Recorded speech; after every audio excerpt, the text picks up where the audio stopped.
I told you to stop! Do you think the law doesn't apply to you?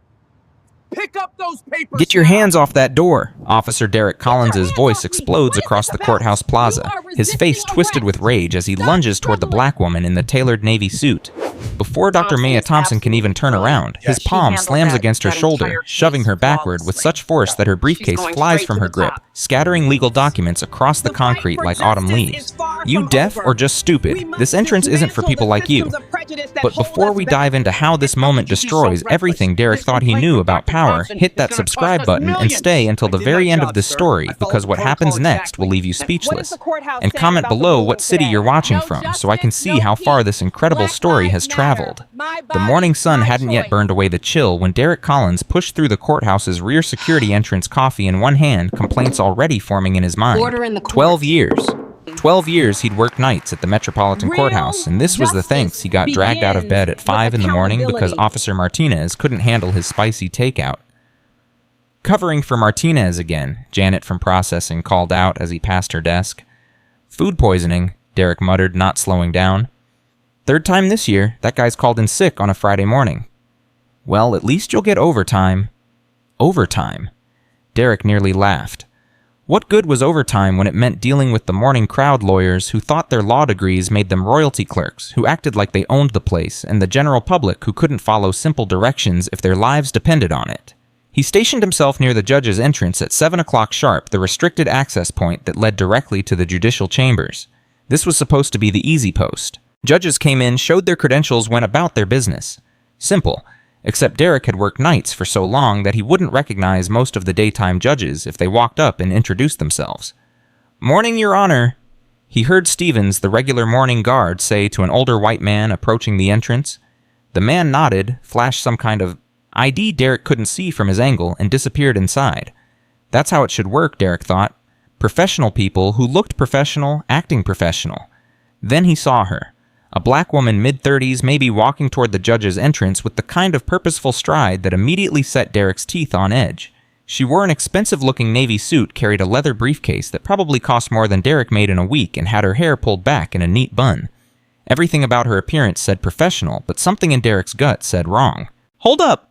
Derek called out, stepping directly into her path. The woman stopped, her expression calm, almost serene. "Good morning, officer." That voice. Educated. Confident. The kind of voice that made Derek think of lawyers who'd talk down to him in courtrooms, making him feel small when he testified in cases. "This entrance is restricted." Derek set his hand, moving to rest on his belt near his radio. "You need to use the public entrance around front." "I'm aware this entrance is restricted," the woman replied, her tone still calm but with an edge that Derek didn't like. "I have business here."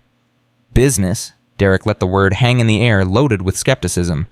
"Everyone's got business at a courthouse, lady. That doesn't mean you use the judge's entrance."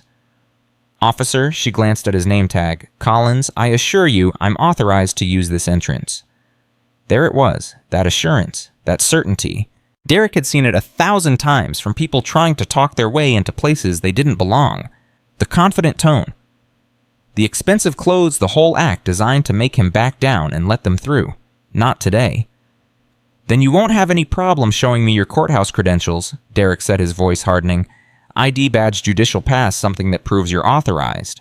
The woman's expression shifted slightly, a flicker of something frustration, annoyance crossing her features.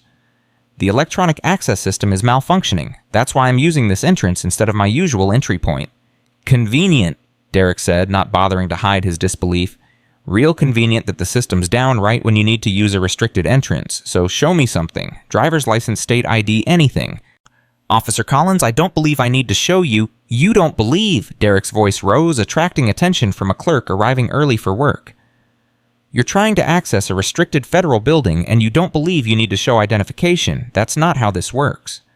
The woman took a deep breath, and Derek could see her choosing her words carefully. "I'm telling you that I have authorization to be here. If I would simply, what? Take your word for it." Derek stepped closer, using his size to his advantage. He wasn't a tall man, but he was broader than her, and he knew how to use space to intimidate. "I've been doing this job for 12 years. You know how many people try to talk their way past security with that exact same line, 'I'm authorized, just let me through.' And you know what happens when we do security breaches, unauthorized access, the whole building gets compromised."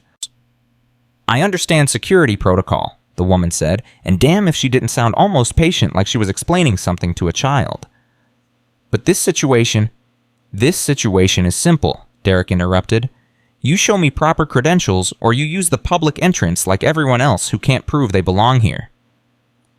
A young white woman in yoga pants and a coffee-stained t-shirt approached the public entrance nearby. She caught Derek's eye and gave a little wave. Morning, she called out cheerfully. First time here, totally lost. Is this where I go for jury duty? Derek's demeanor changed instantly, his face softening into a helpful smile. No problem, miss. You want the second floor room 2B? Just follow the signs once you're inside. You're a lifesaver. Thanks so much. Psst. The woman breezed past him into the public area without being asked for a single piece of identification while the professional woman in the expensive suit still stood there watching the exchange with an expression Derek couldn't quite read. See how easy that was? Derek turned back to her, his voice cold again. She was polite, cooperative, and heading to the right entrance. Now, are you going to cooperate, or are we going to have a problem? Officer Collins, I'm trying to be patient here. Patient? Derek barked out a laugh. You're trying to be patient, lady. I'm the one being patient. I could have called for backup the second you started arguing with a lawful order. I could have had you escorted off the premises already. The woman's jaw tightened, the first real sign of anger Derek had seen from her. I am not arguing. I am attempting to explain. Explain what? That the rules don't apply to you, that you're too special to use the public entrance. Derek pulled his radio from his belt. You know what? I'm done playing games. Stevens, you there? The radio crackled. Yeah, Derek, what's up? Need you at the South Judge's entrance. Got a situation here. Copy that on my way. The woman's eyes widened slightly. Officer Collins, that's really not necessary. Not necessary? Derek's voice dripped with sarcasm. You've refused multiple lawful orders, you won't provide identification, and you're insisting on using an entrance you're not authorized for. That sounds pretty necessary to me. I haven't refused anything. You haven't given me an opportunity to... An opportunity? I've given you plenty of opportunities. Show me ID, use the public entrance, cooperate with security. You've refused every single one. Stevens jogged up a younger officer with 3 years on the job, all of them learning from Derek. What's the situation? This woman's trying to access the judge's entrance without credentials. Derek said his voice loud enough that a couple of early arriving attorneys turned to look. Won't show ID, won't use the public entrance, just keeps insisting she belongs here. Stevens looked the woman up and down, his expression skeptical. Ma'am, do you have authorization to use this entrance? If you would just listen, the woman began. That's a no, Derek interrupted. That's always a no when they won't give a straight answer. The woman's composure cracked just slightly. I am giving you a straight answer. I have authorization. I work here. I was attempting to explain that the electronic access... You work here. Derek's laugh was harsh, mocking. Doing what exactly? Because I've been at this courthouse for 12 years, and I know everyone who works in the restricted areas. Judges, senior clerks, administrators. And I've never seen you before. That's because you work nights, huh? The woman said, her voice tight with controlled frustration. You wouldn't have seen me because I was only appointed 3 weeks ago. Appointed? Stevens looked confused. Appointed to what? It doesn't matter what she claims, Derek cut in. She could say she's appointed to be the Queen of England. Without credentials, she's not getting through this entrance. Ma'am, this is your final warning. Use the public entrance or we will escort you from the premises. The woman stood perfectly still for a long moment, and Derek could see her making a calculation. Whatever she was weighing, she came to a decision. No, she said quietly. No? Derek couldn't believe what he was hearing. No, I will not use the public entrance. I have authorization to use this entrance, and I'm going to be late for my obligations if we continue this absurd confrontation. Your obligations? Derek's face flushed red. Your obligations, lady, your only obligation right now is to follow lawful security orders, and you're failing spectacularly. He turned to Stevens. She's non-compliant. We need to remove her from the restricted area. Stevens hesitated. Derek, maybe we should just call administration verify. Administration doesn't open until 8:30, Derek snapped. And we're not calling anyone to verify the story of someone who refuses to cooperate with security. That's not how this works. That's never how this works. The woman's eyes flashed. If you would simply make one phone call. We're not making phone calls for everyone who shows up claiming they belong somewhere. Derek's voice rose to a shout. If we did that, we'd never maintain any security at all. Stevens helped me escort this woman to the public area where she belongs. Officer Collins, I strongly advise you to reconsider. You're advising me. Derek was beyond angry now in that hot, righteous space where he felt completely justified in everything he was about to do. You're advising me about security protocol in a building I've protected for 12 years. He grabbed the woman's upper arm. Not hard enough to bruise, he would tell himself, later just firm enough to guide her. But the woman pulled back instinctively, trying to reclaim her personal space. "Don't touch me," she said, her voice sharp now, all patience gone. "Ma'am, you are being removed from a restricted area for failure to comply with security. Take your hands off me right now." The command in her voice made Derek hesitate for just a fraction of a second. It was the voice of someone used to being obeyed, used to authority. It made him even angrier. Stevens grabbed her other arm. "We're moving her now." "Derek, I really think we should—" "That's an order, Stevens." Stevens moved forward, reluctantly taking the woman's other arm. Together they began walking her backward away from the judge's entrance across the concrete plaza toward the public area. "This is assault," the woman said, her voice steady despite the obvious anger. "You are assaulting me without cause, without even attempting to verify my authorization." "Assaulting you," Derek scoffed. "We're escorting a non-compliant individual from a restricted area. That's textbook security procedure." They pushed her back another few steps. The woman didn't fight, didn't scream, didn't make a scene. She simply maintained eye contact with Derek, her expression a mixture of anger and something else, something that looked almost like disappointment. "Officer Collins, you are making a serious mistake. The only mistake here is you thinking you could talk your way past security." Another few steps. The woman's heel caught on uneven concrete and she stumbled slightly. Derek and Stevens kept their grip on her arms, keeping her upright but not stopping their backward progress. "You're going to regret this," the woman said quietly. "Is that a threat?" Derek's eyes narrowed. "Because threatening federal officers is a crime, lady." "It's not a threat. It's a fact." They reached the edge of the plaza near the public entrance stairs. Derek finally released her arm and Stevens did the same. "There," Derek said, breathing hard from exertion and anger. "Public entrance, where you should have gone in the first place. If you have actual business in this courthouse, you can get in line with everyone else and go through the metal detectors like every other member of the public." The woman straightened her suit jacket, which had twisted during the confrontation. Her briefcase still lay on the ground, bundled near the judge's entrance papers scattered around it. "My briefcase," she said. "You can get it after you come through the public entrance properly," Derek said, "if you're really here for legitimate business." The woman looked at him for a long moment, and Derek felt an uncomfortable stirring in his chest. The look wasn't anger anymore. It was something closer to pity. "Officer Collins, I want you to remember this moment," she said quietly. "I want you to remember every detail of how you treated me, how you made assumptions, how you refused to listen. Because in about 90 minutes, you're going to understand exactly what you've done." "The only thing I've done is my job," Derek said, but his voice lacked some of its earlier conviction.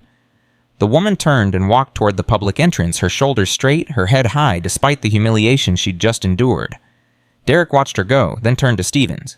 "You see that?" Derek said. "That's exactly the kind of person who causes problems. Shows up acting entitled, refuses to follow procedure, threatens you when she doesn't get her way." Stevens didn't respond. He was staring at the scattered papers near the briefcase, his face troubled. "What?" Derek demanded. "Nothing," Stevens said. "It's just... Derek, what if she really did work here? Work here?" Derek laughed, but it sounded forced even to his own ears. "Doing what you saw, how she acted. Someone who actually worked here, would have proper ID, would know to use the right entrance, would cooperate with security." "I guess," Stevens said, but he didn't sound convinced. Derek walked over to the scattered papers, more to avoid Stevens' questioning look than out of real curiosity. The documents were legal briefs, case files, judicial orders, the kind of paperwork that lawyers would have, or prosecutors, or... He picked up one sheet, his eyes scanning the header before he could stop himself. Criminal Court Division B, Morning Docket Presiding, the Honorable M. Thompson Case No. 1 State vs. Morrison, 900 a.m. The paper slipped from Derek's fingers, fluttering back to the concrete. "You okay?" Stevens asked, walking over. "You look like you've seen a ghost." Derek's mouth was dry. "Pick up her briefcase. Get these papers together." "Why, I thought she had to come through the public entrance to get it." "Just do it." Derek's voice cracked slightly. Stevens bent down, gathering papers and tucking them back into the expensive leather briefcase. Derek stood frozen, his mind racing through the last 15 minutes, replaying every word, every action. I was only appointed 3 weeks ago. I have obligations at 9 o'clock. You're going to regret this. Derek, Stevens held up the briefcase. What do you want me to do with this? Derek's radio crackled to life. All units be advised, Judge Thompson is running late this morning and will need her briefcase brought to Division B immediately. Apparently, there was some issue at the south entrance. The dispatcher's voice, casual and unconcerned, fell into the morning air like a guillotine blade. Stevens's eyes widened. Derek, Judge Thompson, is that... Derek grabbed the briefcase from Stevens's hands and started running toward the public entrance, his heart pounding so hard he thought it might explode. Maybe he was wrong. Maybe it was a different Thompson. Maybe that woman was lying, was confused, was... He burst through the public entrance, ignoring the protests of people waiting in the metal detector line. His eyes scanned the crowded lobby, searching for the navy suit, the neat bun, the face that had looked at him with such controlled fury. There, near the elevators. The woman stood with her back to him, talking quietly to Janet from processing. Janet's face had gone pale, and she kept shaking her head, her hand covering her mouth. Ma'am, Derek called out, his voice strangled. Ma'am, wait. The woman turned slowly, and Derek saw that she'd composed herself completely. No sign of the anger or frustration from earlier. Just calm professional detachment. Officer Collins, she said, her voice neutral. Did you need something? Derek held out the briefcase with shaking hands. Your briefcase, ma'am. We collected your papers. She took it without touching his hands, maintaining careful distance. Thank you. Ma'am, if I had known what Officer Collins... Her eyes met his, and Derek felt like he was being dissected. If you had known who I was, you would have treated me differently, with respect, with basic human dignity. Janet made a small sound of distress. Derek wanted to disappear into the floor. That's the problem, isn't it? The woman, Judge Thompson. Derek's mind finally accepted, continued, You treated me that way because you assumed I didn't belong, not because I did anything wrong, not because I was actually causing a security problem, but because when you looked at me, you saw someone who didn't fit your image of who deserves to use that entrance. I wasn't... Derek couldn't form a complete sentence. Officer Collins, I have a courtroom full of defendants, attorneys, and victims waiting for me. We'll discuss your actions later. Right now, I need to do my job, the job you prevented me from getting to on time. She turned toward the elevator, then paused and looked back. And Officer Collins, I want you to think about something. How many other people have you treated this way? How many other professionals, citizens, human beings have you humiliated because they didn't match your expectations? Because from where I'm standing, this wasn't an isolated incident. This was just the first time you did it to someone with enough power to hold you accountable. The elevator doors closed on Judge Thompson's calm, steady gaze, and Derek stood in the lobby, his career, his reputation, his entire world crumbling around him. While confused citizens streamed past, heading to their cases, their jury duty, their business in a courthouse where justice was supposed to be blind. But Derek was finally seeing clearly, and what he saw terrified him. Stevens appeared at his elbow, his face ashen. Derek, what are we going to do? Derek couldn't answer, because he knew with the certainty of a man watching a train wreck in slow motion that there was nothing to do, nothing that could undo the last 15 minutes. Nothing that could erase the moment he'd put his hands on a federal judge and pushed her away from her own courthouse. We're going to face what's coming, Derek finally said, his voice hollow. And Stevens, it's going to be bad. The morning sun had fully risen now, burning away the chill illuminating the courthouse in harsh, unforgiving light. And in that light, Derek Collins saw the end of everything he'd built over 12 years, all because he'd looked at a black woman in an expensive suit and assumed she didn't belong. The radio on Derek's belt crackled again. Officer Collins, report to Security Chief Morrison's office immediately. Derek's hand trembled as he unclipped the radio. Copy that. On my way. He started walking toward the administrative wing, each step heavier than the last. Behind him, he could hear Stevens talking quickly into his own radio, his voice high with panic. Around him, the courthouse continued its morning routine, oblivious to the catastrophe unfolding. But Derek knew. With every fiber of his being, he knew. He'd just destroyed his entire life in 15 minutes. And the worst part, he'd been so sure he was right. Security Chief Harold Morrison's office felt smaller than Derek remembered as he pushed through the door. Morrison sat behind his desk phone pressed to his ear, his face the color of raw beef. He held up one finger signaling Derek to wait, but his eyes carried a message Derek had no trouble reading. You're finished. Yes, Your Honor, I understand completely. Morrison said into the phone, his voice tight with barely controlled panic. "We're addressing the situation immediately. Officer Collins is here now. Yes, I assure you this will be handled with utmost seriousness." Derek's stomach dropped further with each yes, each your honor. Shit. He'd hoped stupidly that maybe this could be smoothed over, explained away, forgotten. That hope died as Morrison slammed the phone down hard enough to rattle the picture frames on his desk. "Sit," Morrison barked. Derek sat. Morrison stared at him for a long moment, his jaw working like he was chewing something bitter. 12 years, Derek. 12 years you've worked here, and in one morning you've managed to create the biggest goddamn crisis this courthouse has seen in my 20-year tenure. Chief, I didn't know. You didn't know. Morrison's voice rose to a roar. You didn't know because you didn't ask. You didn't verify. You put your hands on a federal judge and pushed her away from her own courthouse like she was some kind of criminal. The words hit Derek like physical blows. Hearing it said out loud in Morrison's office made it real in a way the last hour hadn't. She wouldn't show ID, Derek said weakly. She refused to cooperate. She told you she was authorized. She told you the electronic system was malfunctioning. Did you check the system? Did you call anyone to verify? Did you do anything except decide that a black woman in an expensive suit couldn't possibly belong here?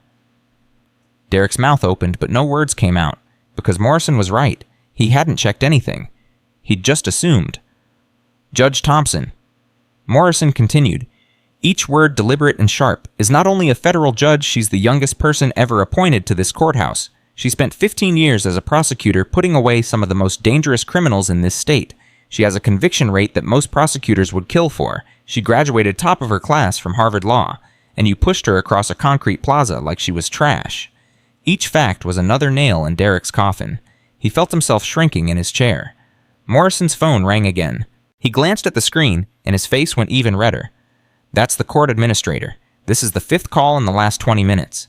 Do you know what they all want to know? They want to know how the hell one of my officers assaulted a sitting judge and whether I'm competent enough to still have this job.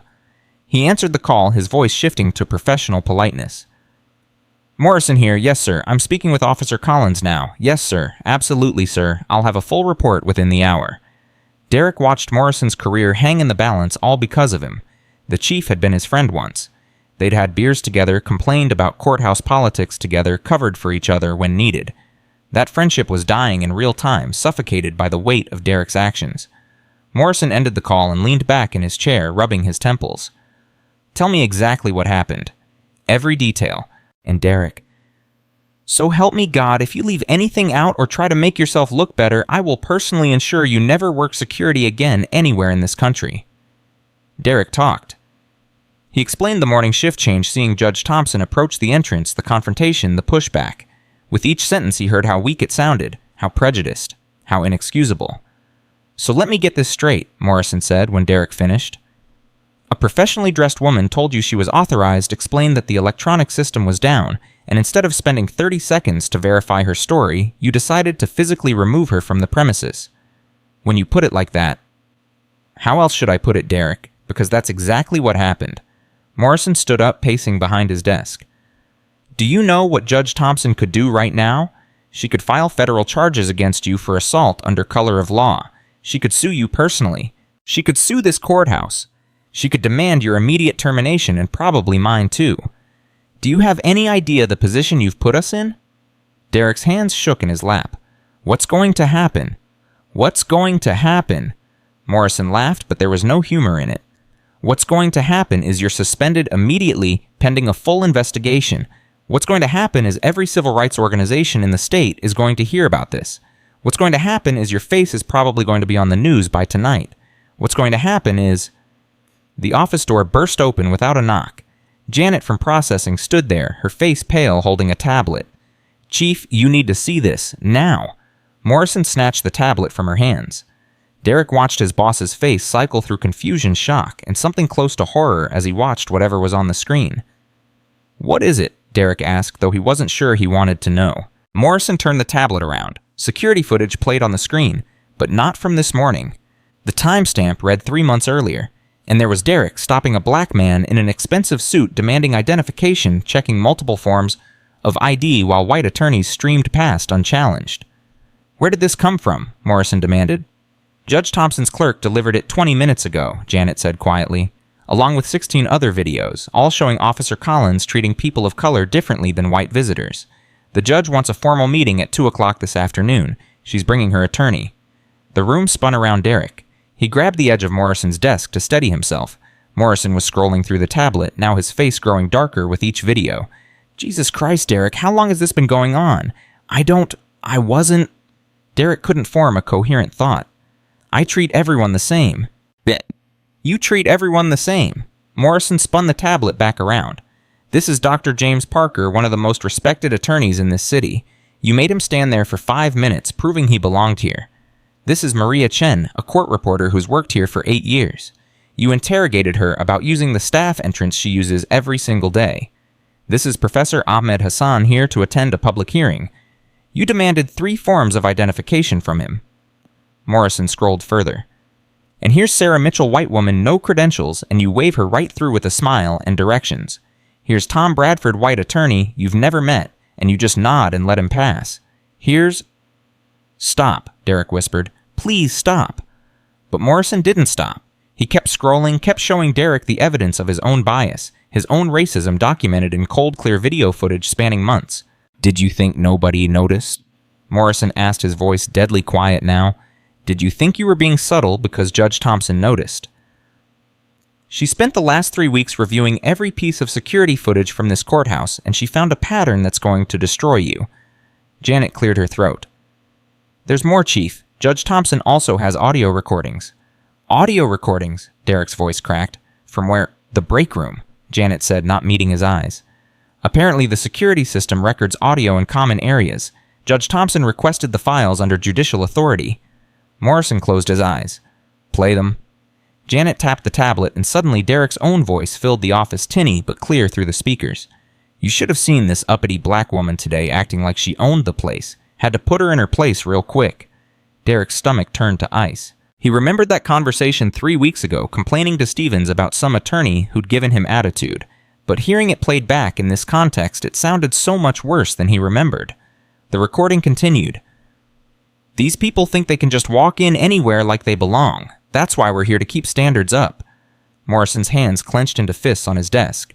Standards. What standards were you keeping up, Derek? The standard of keeping black professionals out of their own workplace.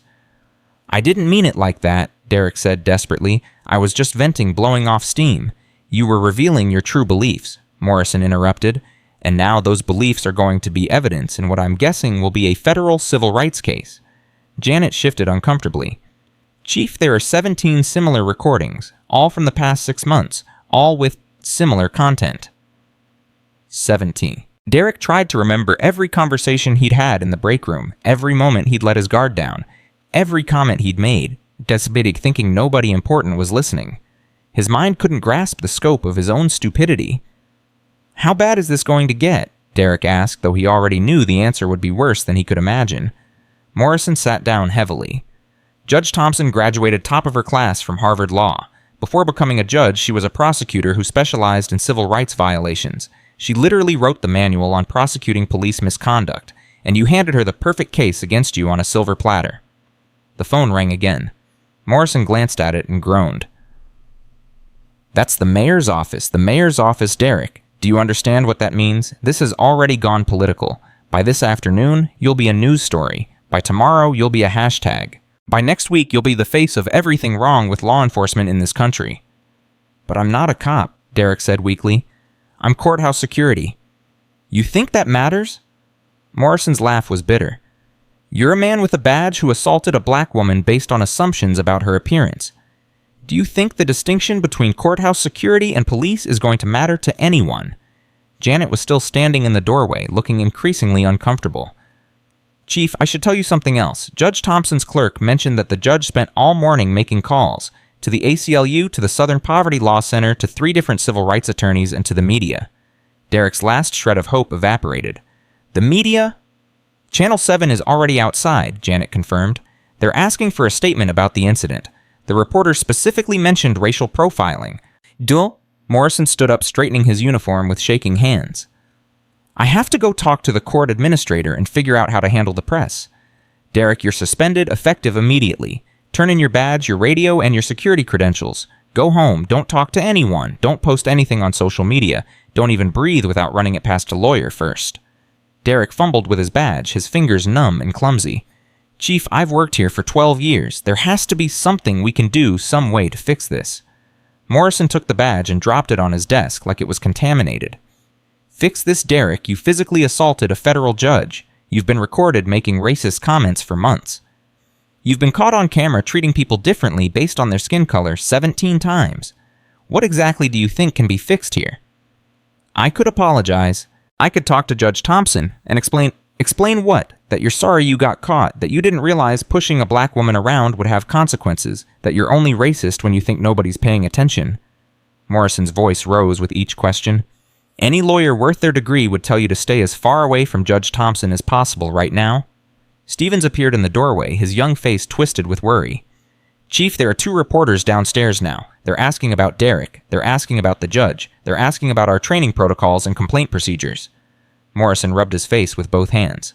Of course they are, of course. He looked at Stevens. Were you involved in the incident this morning? Stevens swallowed hard. Yes, sir. Derek called me over. I helped escort Judge Thompson away from the entrance.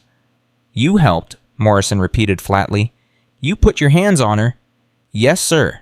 Derek told me to grab her other arm. Morrison's shoulders slumped. Then you're suspended too. Badge radio credentials now. Stevens' face went white. But Chief, I was just following orders. Following orders to assault a federal judge is not a defense, Stevens. It's never been a defense. You should have questioned the order. You should have called for a supervisor. You should have done literally anything except put your hands on her. Derek watched Stevens fumble with his badge, saw the younger officer's hands shake, and felt a fresh wave of guilt. Stevens had trusted him, learned from him, followed his lead, and Derek had led him straight off a cliff. This is my fault, Derek said. Stevens was just doing what I told him to do. He shouldn't be punished for He's an adult and a sworn officer, Morrison interrupted. He made his own choice to follow your lead instead of thinking for himself. You're both responsible, you're both suspended, and you're both probably going to be charged with federal crimes. The words hung in the air like a death sentence. Federal crimes. Not a reprimand, not a suspension, not even termination. Federal crimes. Janet's phone buzzed. She glanced at it and winced.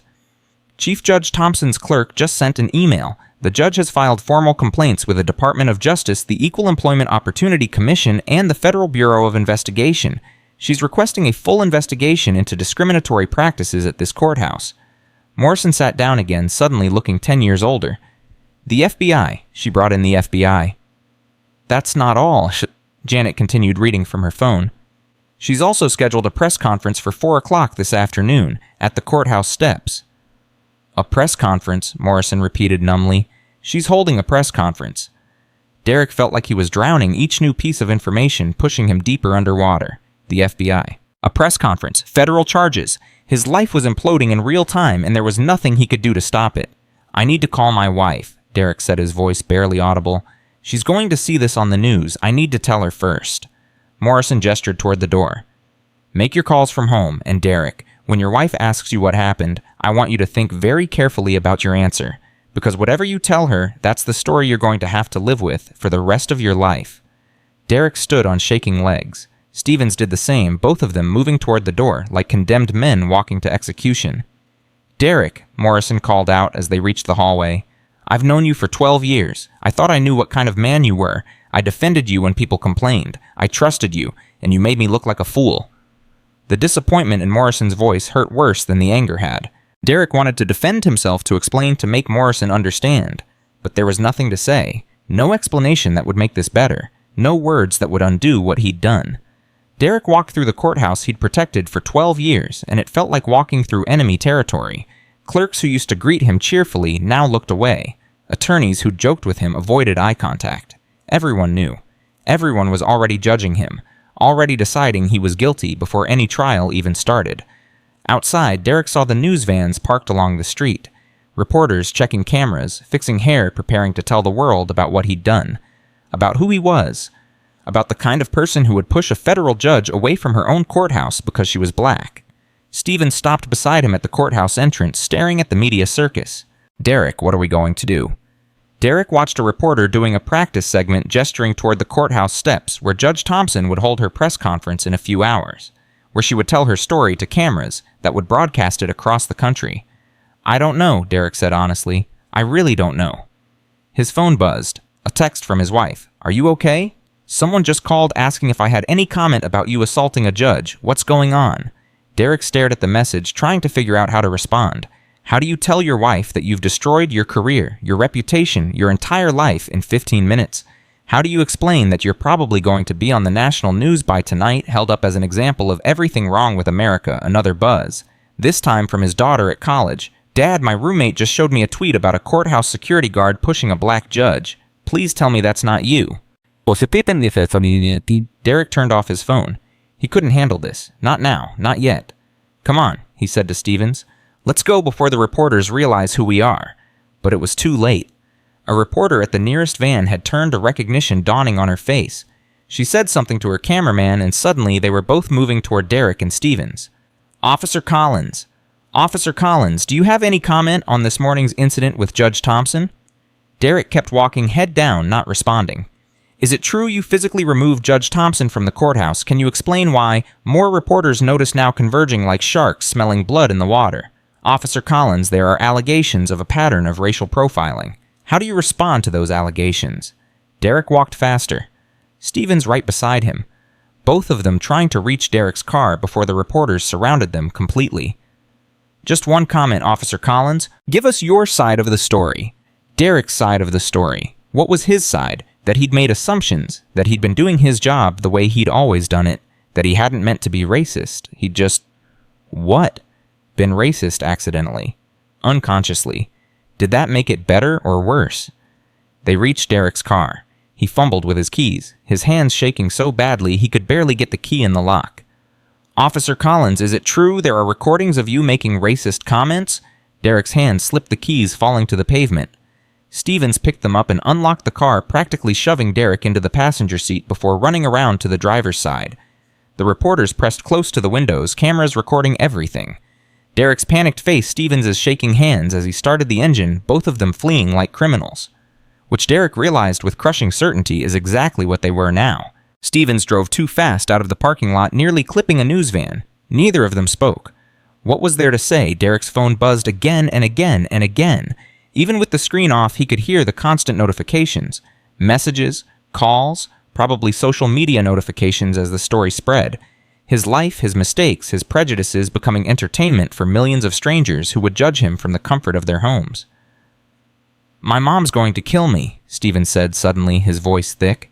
"She worked 3 jobs to put me through the police academy. She was so proud when I got this position, and I just threw it all away because I didn't have the guts to tell you no." Derek didn't respond. What could he say? That Stevens was right, that following Derek's orders had ruined his life too, that sometimes loyalty to the wrong person at the wrong moment could destroy everything. Stevens pulled up outside Derek's house. A modest 2-story in a quiet suburb with a mortgage Derek was suddenly terrified he wouldn't be able to pay. With a wife he had to face and children who would see their father's face on the news. "Thanks for the ride," Derek said mechanically. "Derek," Stevens said as Derek reached for the door handle, "I need to know something. Did you really not know she was a judge? Or did you know and just not care?" The question hit Derek harder than any of Morrison's anger or any reporter's camera, because Stevens was asking what Derek had been afraid to ask himself. "I didn't know," Derek said. "I swear I didn't know." "But would it have mattered if she wasn't a judge?" Stevens pressed. "If she'd been a lawyer or a clerk or just a regular person, would you have treated her any different?" Derek opened his mouth to say yes, of course he would have, but the lie stuck in his throat. Because the videos didn't lie. The recordings didn't lie. For months, maybe years, he'd been treating people of color differently, not because of any specific reason, but because of who they were. "I don't know," Derek whispered. "God help me, I don't know anymore."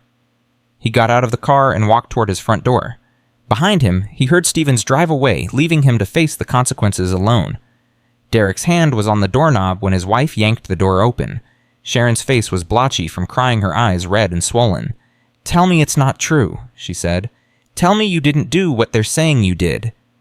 Derek looked at his wife of 20 years, the woman who'd stood by him through everything, and tried to find words that would make this better. But there were no words. There was only the truth.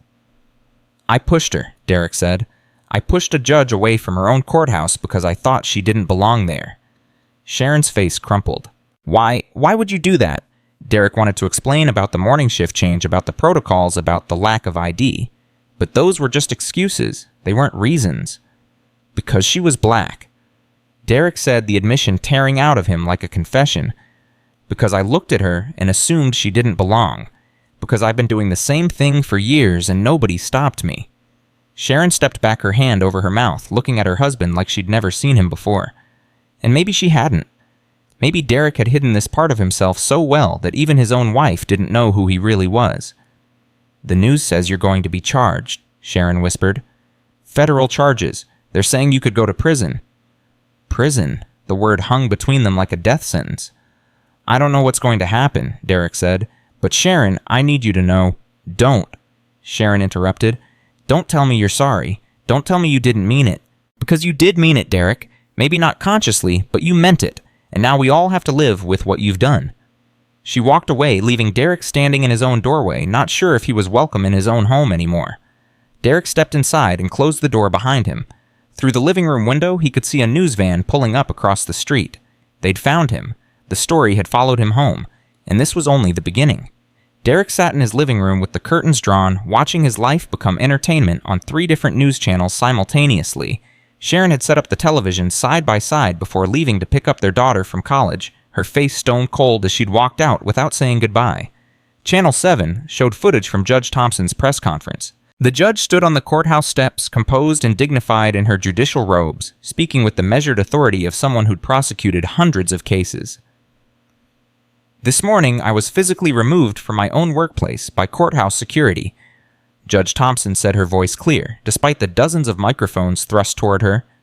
Not because I posed a security threat, not because I violated any protocol, but because Officer Derek Collins looked at me and decided based solely on my appearance that I didn't belong. The camera panned to show the crowd of reporters, the gathering of supporters holding signs reading "Justice for Judge Thompson" and "End Racial Profiling Now." But this isn't about me, Judge Thompson continued. I had the power and position to fight back. How many others have been treated this way by Officer Collins? How many people without my resources, without my platform, have suffered the same humiliation and had nowhere to turn? Derek's phone buzzed for the 1,000th time. Another message from someone he hadn't talked to in years asking if it was really him on the news. Another notification that he'd been tagged in a social media post calling him a racist. Another email from a journalist requesting an interview. Channel 9 was running a segment titled "Pattern of Discrimination Inside the Metropolitan Courthouse." They'd obtained the security footage Judge Thompson's team had compiled. Derek watched himself stopping Dr. James Parker demanding multiple forms of identification while white attorneys streamed past unchallenged. Dr. Parker is one of the most respected civil rights attorneys in the state, the reporter's voice said over the footage. Yet Officer Collins treated him like a potential threat requiring extensive verification while white visitors entered freely. The segment cut to an interview with Dr. Parker himself sitting in what looked like an expensive office, his expression a mixture of sadness and vindication. I've experienced racism my entire life, Dr. Parker said. You develop a sixth sense for it. When Officer Collins stopped me that day, I knew exactly what was happening. I knew he was treating me differently because of my skin color. But what could I do? File a complaint with his supervisor? I tried that. The complaint went nowhere. Derek remembered Dr. Parker's complaint now. Morrison had shown it to him, asked if there was any truth to it. Derek had explained that he was just being thorough, following protocol, making sure everyone was properly verified. Morrison had believed him had filed the complaint away as unfounded. How many other complaints had there been? How many other people had tried to speak up only to be dismissed because Morrison trusted Derek's version of events? Channel 12 was taking a different angle, running a piece on Derek himself. They'd somehow obtained his high school yearbook photo showing a younger Derek with a cocky smile. They'd interviewed his former neighbors, people he'd barbecued with people whose kids had played with his kids. Derek always seemed like a good guy, one neighbor said, clearly uncomfortable in front of the camera. I mean, he was friendly, helped me fix my fence once. I never thought he was the kind of person who would do something like this. Another neighbor was less generous. I saw how he looked at the Martinez family when they moved in 2 years ago, like they were bringing down property values just by existing. I'm not surprised this happened. I'm just surprised it took this long to come out.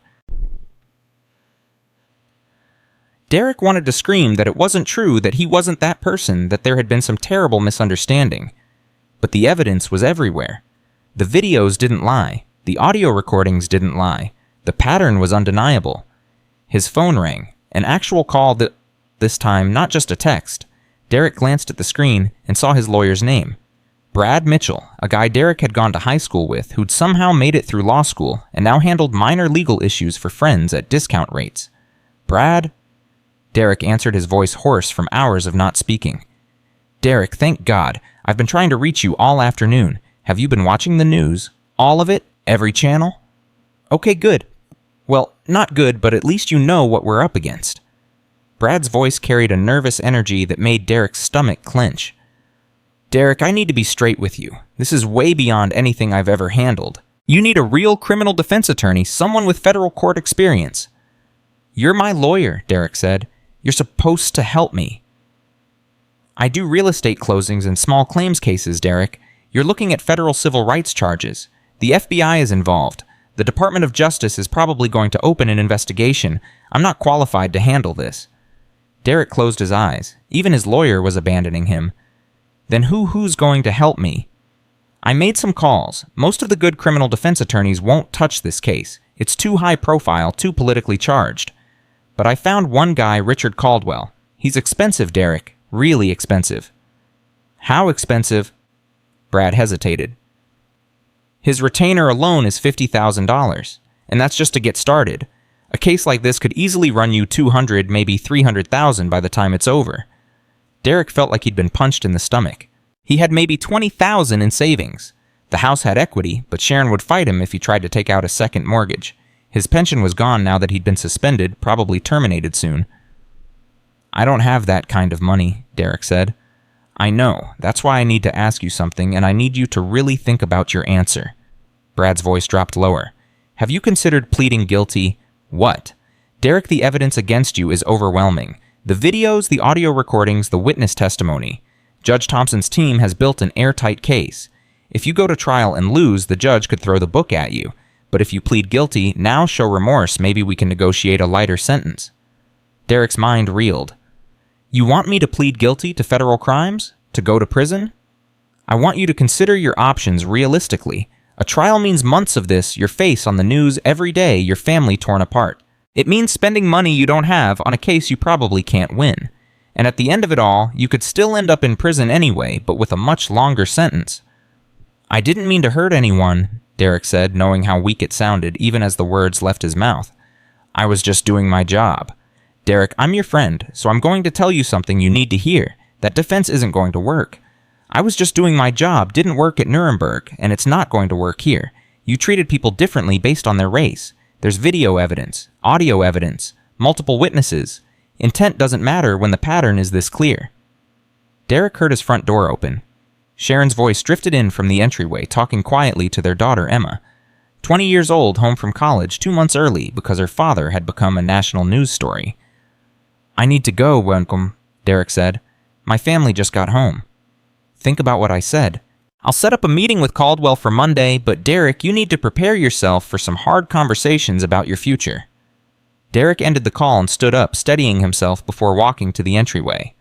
Emma stood there with 2 suitcases, her eyes red from crying. She looked at Derek and her face crumpled. Dad, how could you... The question hit harder than any of Morrison's anger or any reporter's accusation. This was his daughter, his little girl, who'd always looked up to him, who'd been proud to tell people her dad worked at the courthouse keeping people safe. Emma, I can explain. Explain what? That you're a racist, that you pushed a judge because she was black. My roommate's mom is black, Dad. My study partner is black. My best friend since freshman year is black. What am I supposed to tell them that my dad's not really like that? Except he is, isn't he? The videos don't lie. Sharon put a hand on Emma's shoulder. Let's get your bags upstairs. Your dad and I need to talk. Emma grabbed her suitcases and practically ran up the stairs, not looking back at Derek. He heard her bedroom door slam hard enough to rattle the pictures on the wall. Sharon stood in the entryway, arms crossed, looking at Derek like he was a stranger who'd invaded her home. I talked to a lawyer today, Sharon said. A divorce lawyer. The words hit Derek like a physical blow. Sharon, please, we can work through this. Work through what? Derek, work through the fact that my husband is a racist who's going to be on trial for federal crimes. Work through the fact that I've been married to someone for 20 years and apparently never knew who he really was. You know me, Derek said desperately. You know I'm not a bad person. I made a mistake. A mistake? Sharon's voice rose. You made 17 documented mistakes over 6 months. You made mistakes every time you opened your mouth in the break room to talk about keeping standards up. You made a mistake every single time you looked at a black person and decided they didn't belong. I never said anything racist at home, Derek tried. I never treated anyone in our neighborhood badly, because everyone in our neighborhood is white, Derek. Everyone we socialize with is white. Our church is white. Our friends are white. Did you ever stop to think about why that is? Did you ever wonder if maybe your attitudes shaped our entire world without me even realizing it? Derek reached for her, but Sharon stepped back, keeping distance between them. Emma's college is talking about revoking her scholarship, Sharon said, her voice breaking. She's on an academic scholarship, Derek, and they're talking about revoking it because of what you did. Because your actions reflect on our family, and the university doesn't want to be associated with us. They can't do that, Derek said. Emma didn't do anything wrong. They can do whatever they want. We don't have lawyers or PR teams or powerful friends who can protect us. We're just regular people, and now we're regular people who everyone thinks are racist because that's what you showed the world you are. Derek's legs felt weak. He sat down on the stairs, his head in his hand. Everything was falling apart. His job, his marriage, his daughter's future, all of it crumbling because of 15 minutes of assumptions and prejudice. I got a lawyer, Derek said quietly. His name's Richard Caldwell. He's expensive, but maybe he can... How expensive? $50,000 just to start. Maybe $300,000 total. Sharon laughed, but it was hollow and bitter. $300,000 to defend you against crimes we both know you committed. Where exactly do you think that money's going to come from? Derek. We could take out a second mortgage. On my house, Sharon's voice went cold. No, absolutely not. I'm not losing my home because you couldn't treat people with basic human dignity. Our house, Derek corrected weakly. My house now. The divorce lawyer explained it to me. I can file on grounds of criminal conduct. I'll get the house custody of Emma, probably most of the savings. You'll get your legal bills and whatever's left after you've destroyed everything we built together. Derek looked up at his wife, seeing a stranger in her eyes. 20 years of marriage erased in a single day. Sharon, please, don't do this. We can survive this together. Together. Sharon shook her head. Derek, there is no together anymore. There's you and your consequences, and there's me and Emma trying to rebuild our lives from the wreckage. Those are two separate things now. The doorbell rang, making them both jump. Sharon moved to the window and peeked through the curtain. There's a man at the door with a camera crew, she said. He's holding some kind of envelope. Derek's stomach dropped. Don't answer it. If I don't answer it, they'll just come back. Or worse, they'll start harassing Emma. Sharon straightened her spine, visibly steeling herself. I'll handle this. She opened the door just wide enough to speak. Derek couldn't see the person outside, but he could hear the man's voice, professional and polite. Mrs. Collins, I'm David Martinez from Channel 7 News. I was hoping to get a statement from you or your husband about this morning's incident. My husband has no comment, Sharon said firmly, and neither do I. Please leave our property. I understand this is a difficult time, but the public has questions about Officer Collins' pattern of behavior. Were you aware of his discriminatory attitudes? I said we have no comment. Leave. Now. Mrs. Collins, I have court documents here showing that formal federal charges will be filed against your husband on Monday morning. Would you like to comment on... Sharon slammed the door so hard the frame shook. She leaned against it, her whole body trembling. Federal charges on Monday, she said, not looking at Derek. That gives us 3 days. 3 days for me to figure out how to protect Emma from this circus. 3 days to find somewhere else to stay because I can't be in this house with you anymore. You're leaving. Tonight, Emma and I are going to my sister's. I'll come back for more of our things when you're not here. When I'm not here... Derek stood up, desperation making his voice crack. This is my house, too. You can't just kick me out. I can't. Sharon finally looked at him, and the coldness in her eyes froze Derek to his core. Watch me, because one way or another you won't be living here much longer. Either you'll leave voluntarily, or you'll be in federal prison. Either way, this stops being your house very soon. Emma appeared at the top of the stairs with another bag, this one hastily packed. I'm ready, Mom, Sharon called up to her. Start loading the car. I'll be there in a minute. Emma walked past Derek without acknowledging his existence, her footsteps heavy on the hardwood floor. The front door opened and closed, the door to his daughter's life closing just as firmly. "Sharon, please." Derek tried one more time. "Don't take Emma. Let me talk to her. Let me explain." "Explain what?" "Derek, explain. How you're not really racist even though there's hours of evidence proving otherwise. Explain how pushing a federal judge was just a misunderstanding. Explain how her college scholarship being in jeopardy is somehow not your fault." Derek had no answer, because Sharon was right. There was no explanation that would make this better, no words that would undo what he'd done. "I'll call you about the divorce papers," Sharon said, grabbing her purse from the hall table. "Don't try to contact Emma. She doesn't want to hear from you right now. Maybe not ever." She walked out, leaving Derek alone in a house that suddenly felt cavernous and empty. He heard the car start in the driveway, heard it pull away, and knew his life as he'd known it was over. His phone buzzed, another message. Derek glanced at the screen and saw it was from Stevens. "Derek, my mom kicked me out. I'm staying at a motel. My girlfriend broke up with me. She said she can't be with someone who did what I did. Everything's falling apart. What do we do?" Derek stared at the message, trying to think of something helpful to say. But what could he tell Stevens? That everything would be okay. They both knew that was a lie. That they'd survive this, Derek wasn't even sure that was true. He typed back, "I don't know, I'm sorry I dragged you into this." The response came quickly. "You didn't drag me. I made my own choice. But Derek, I've been thinking about what you asked me in the car. Would I have treated her different if I'd known she was a judge? And I realized the question should be, why would I treat anyone different based on who they are? Everyone deserves respect. We both forgot that." Derek read Stevens' message 3 times, each word cutting deeper. The kid was 25 years old, and he'd already figured out what Derek had spent 12 years refusing to see. That the problem wasn't just pushing a judge. The problem was the entire worldview that made pushing anyone seem acceptable. His phone rang again. This time it was a number he didn't recognize. Derek almost didn't answer, but something made him pick up. "Mr. Collins, this is Richard Caldwell. Brad Mitchell reached out to me about your case. I've been reviewing the evidence that's publicly available, and I need to be honest with you. This is going to be a very difficult case to defend." "But you'll take it?" Derek asked, desperate for any lifeline. "I'll take it, yes. But we need to discuss with realistic expectations. The evidence against you is substantial. The videos alone would be damaging, but combined with the audio recordings and witness testimony, we're looking at an uphill battle." "What about Judge Thompson? Can we argue that she should have shown ID that she escalated the situation?" Caldwell was quiet for a moment. "Mr. Collins, let me give you some free advice before you pay me a cent. Never under any circumstances blame the victim. Judge Thompson is a federal judge who was physically removed from her own workplace. She didn't escalate anything. You did.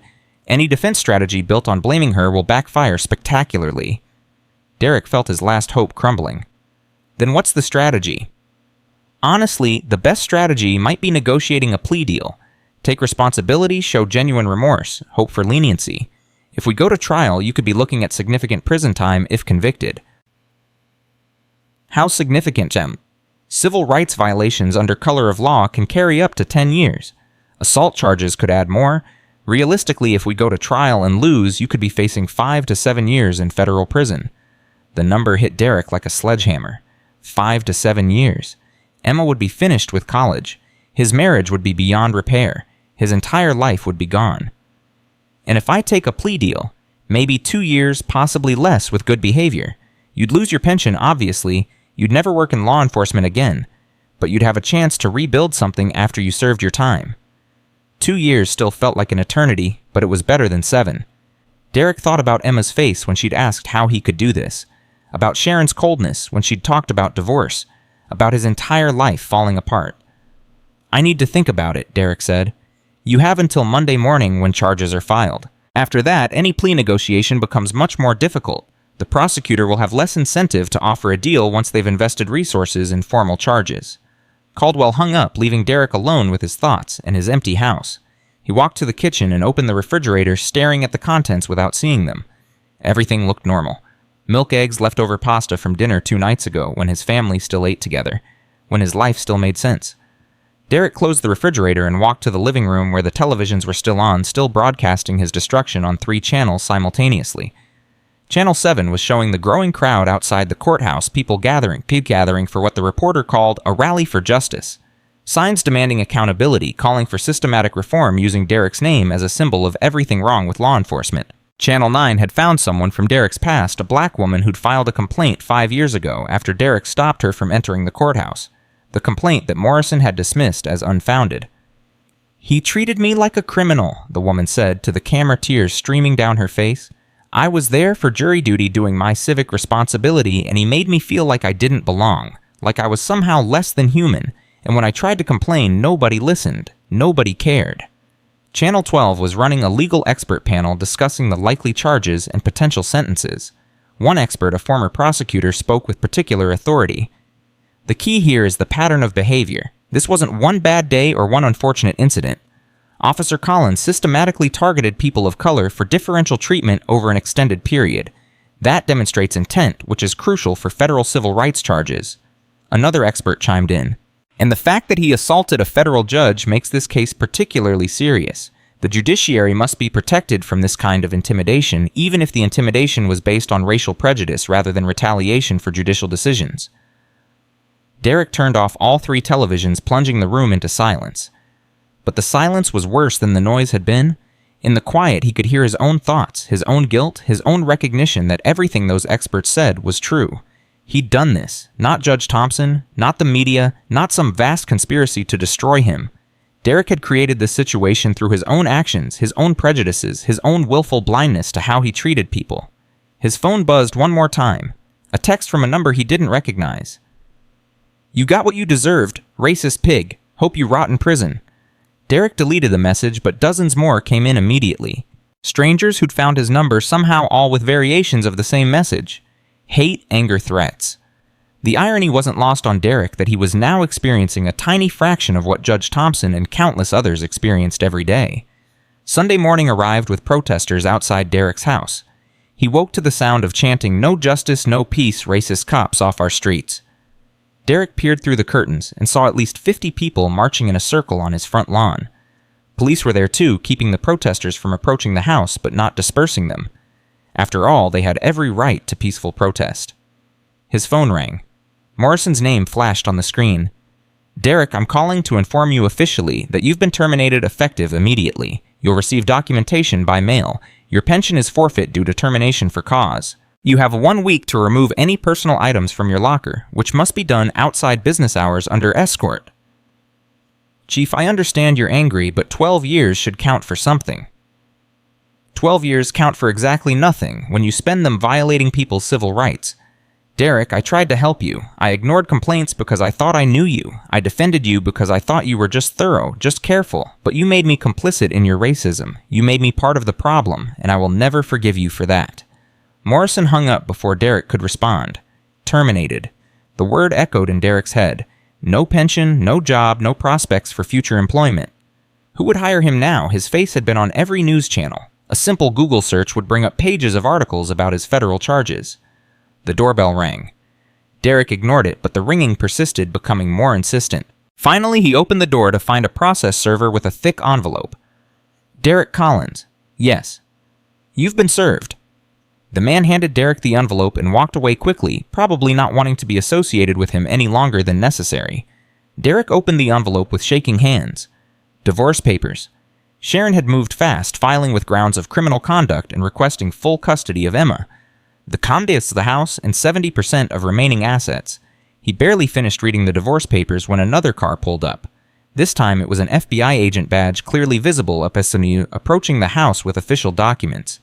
"Derek Collins, I'm Special Agent Jennifer Martinez with the FBI. I'm here to inform you that formal charges will be filed tomorrow morning at 9 a.m. You're required to appear at the federal courthouse for arraignment. These documents outline the charges and your rights." Derek took the papers, scanning the legal language. Multiple counts of civil rights violations under color of law, assault and battery, deprivation of rights under threat of force. Each charge carried significant prison time. "Will I be arrested?" Derek asked.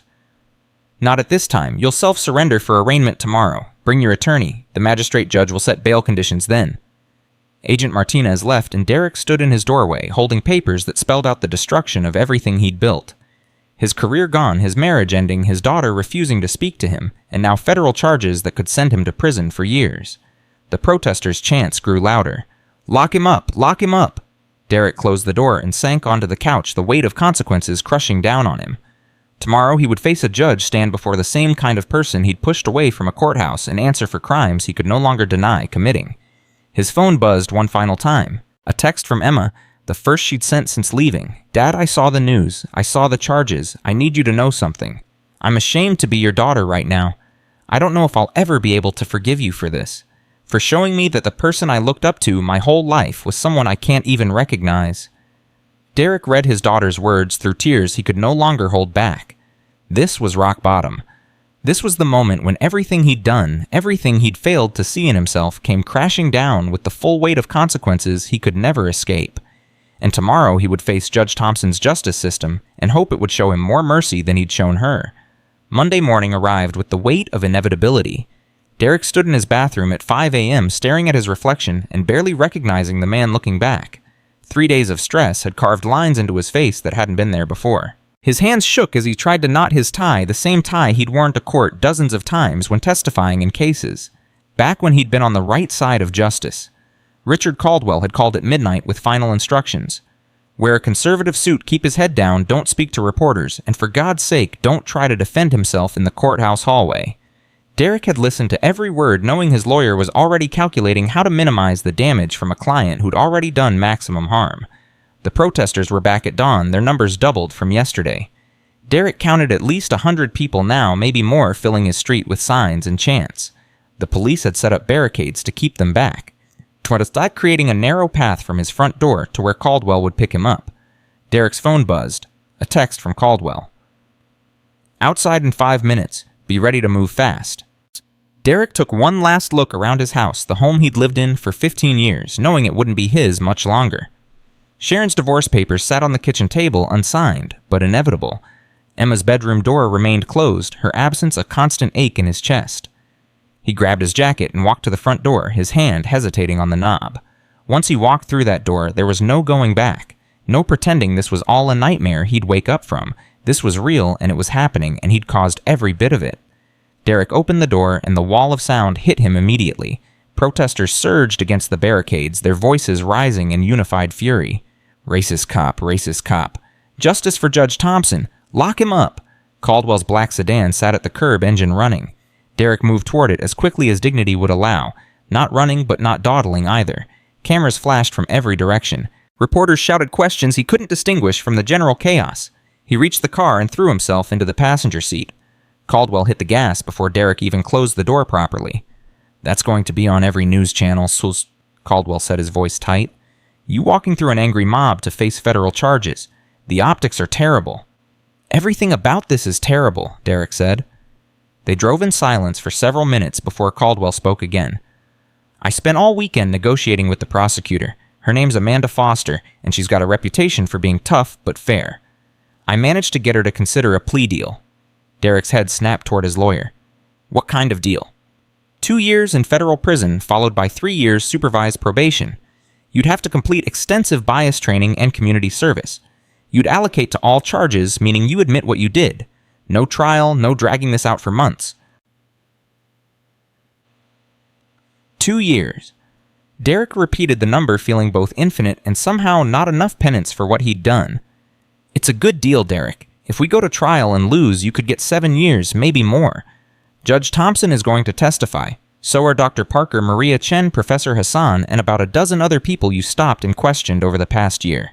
The jury will see every video, hear every recording. By the time the prosecution rests their case, you'll look like the poster child for institutional racism." "I am the poster child for institutional racism," Derek said quietly. Caldwell glanced at him, surprise flickering across his features. "That's the first time you've actually admitted it out loud." "I spent the last 3 days watching my entire life fall apart. My wife's divorcing me. My daughter won't speak to me. I lost my job, my pension, everything I spent 12 years building.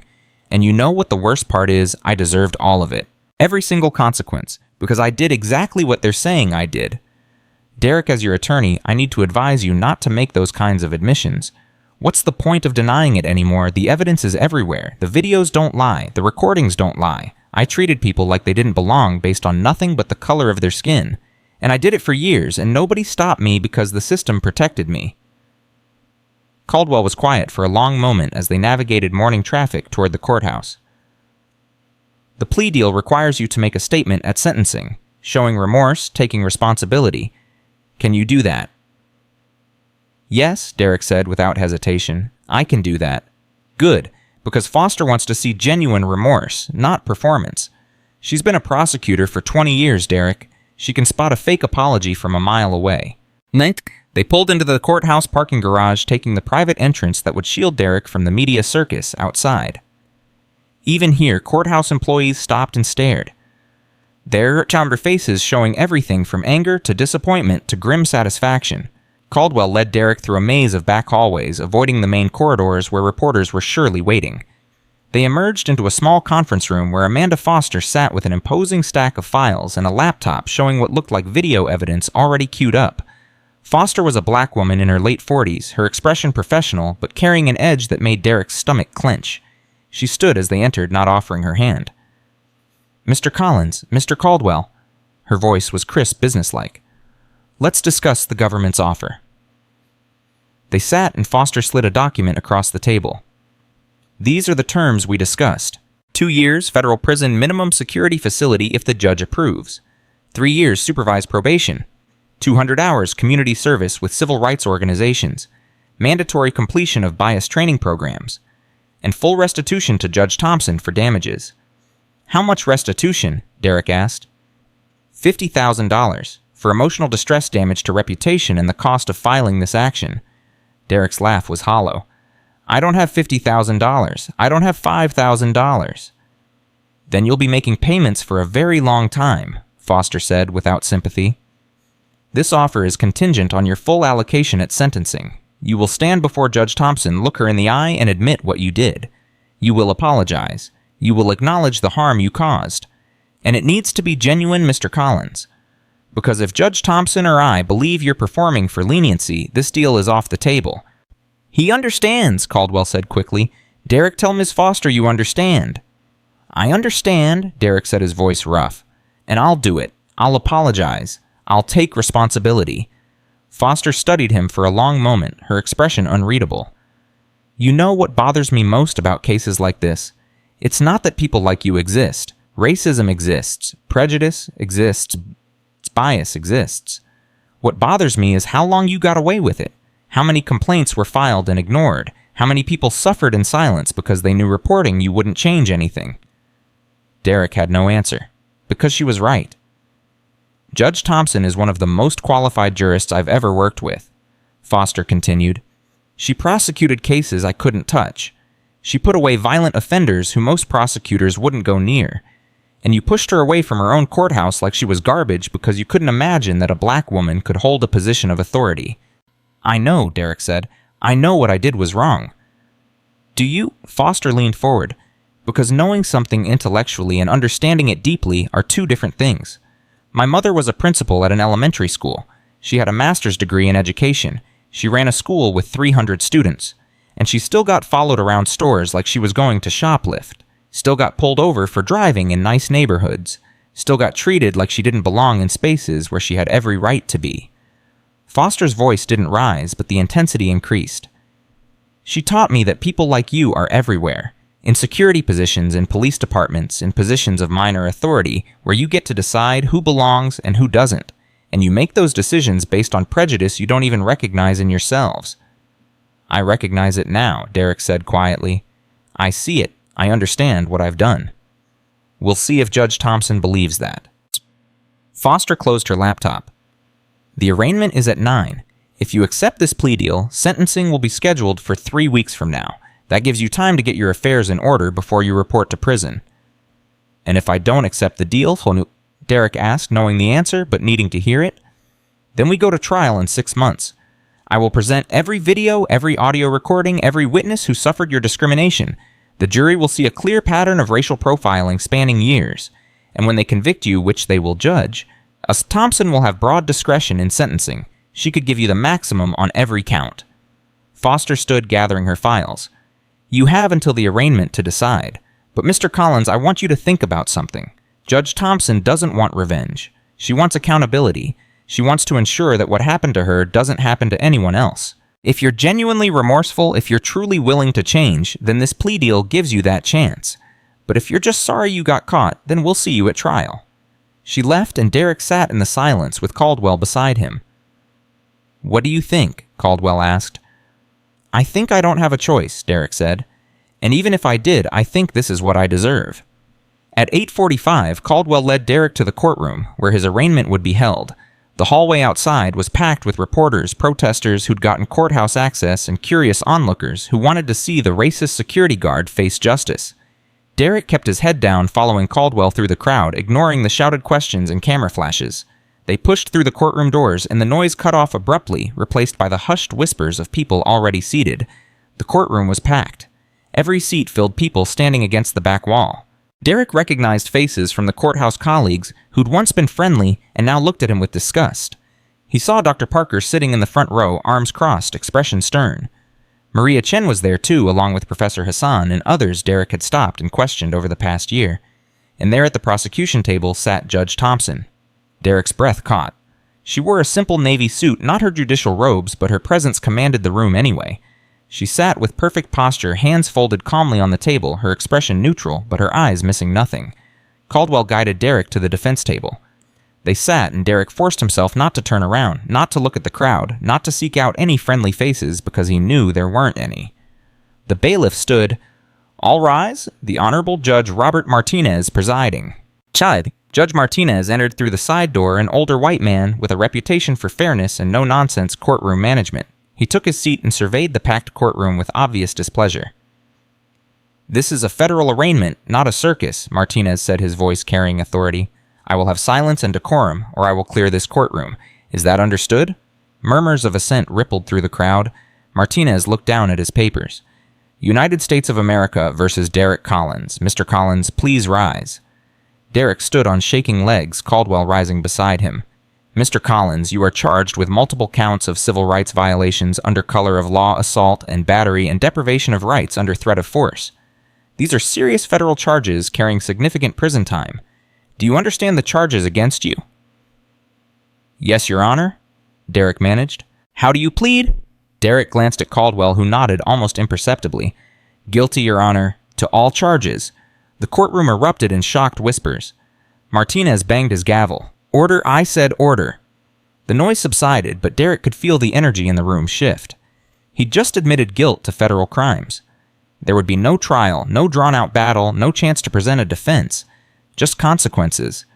Martinez looked surprised himself. "Mr. Collins, you understand that by pleading guilty you waive your right to trial. You're admitting to these crimes."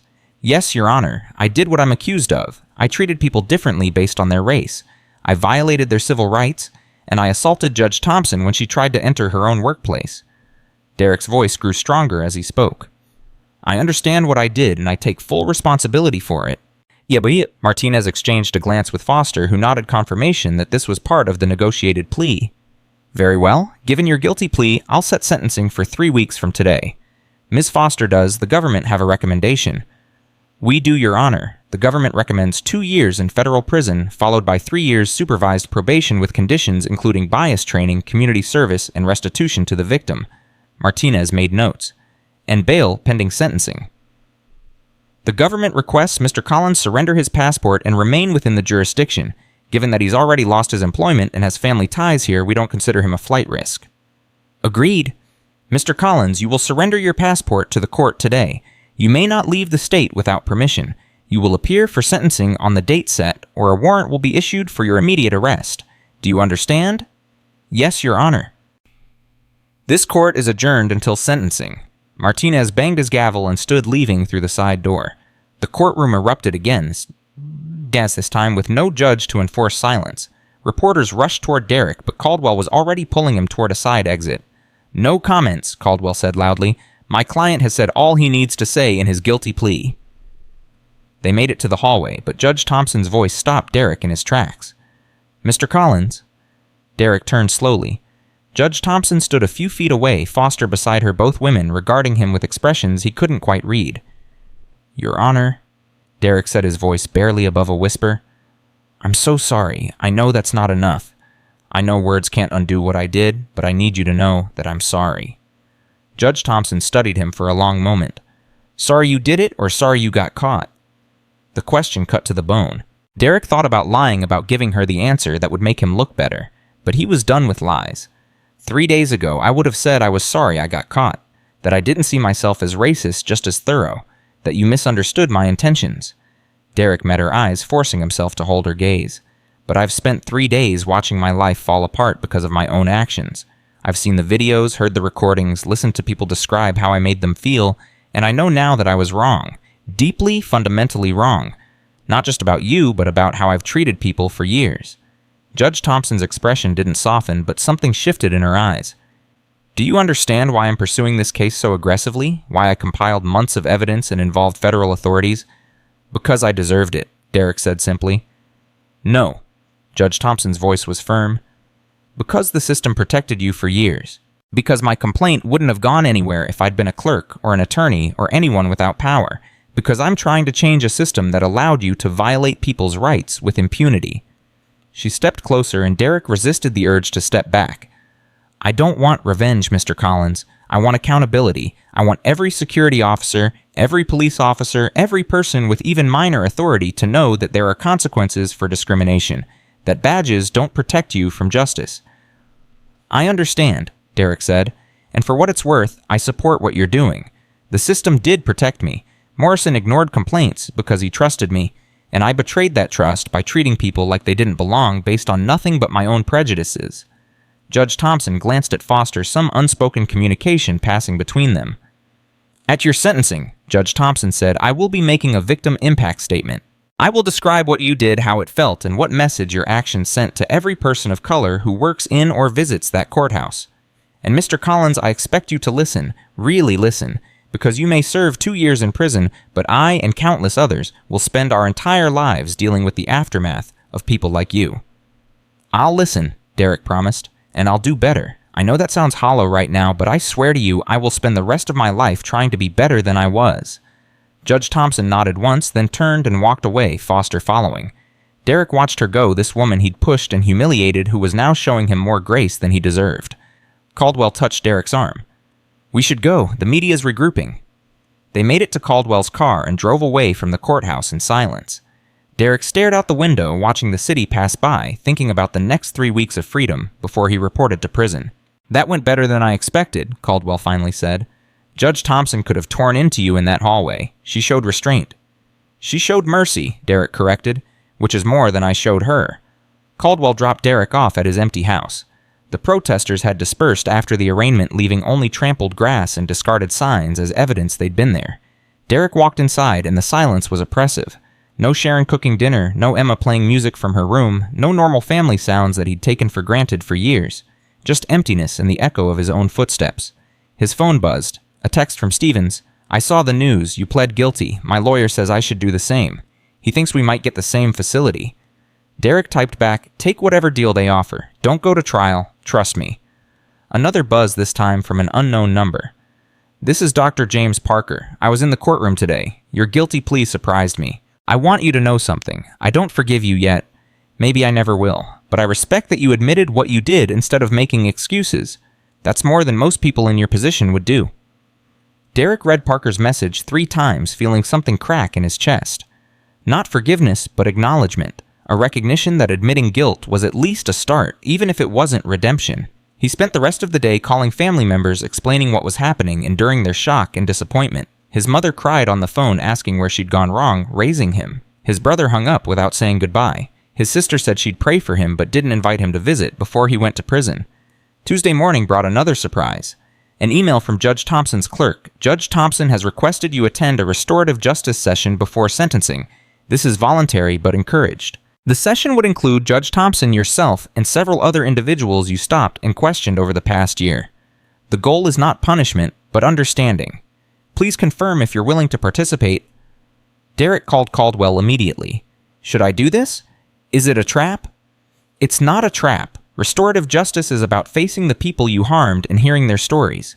It's emotionally difficult, but judges often view participation favorably at sentencing. Caldwell paused.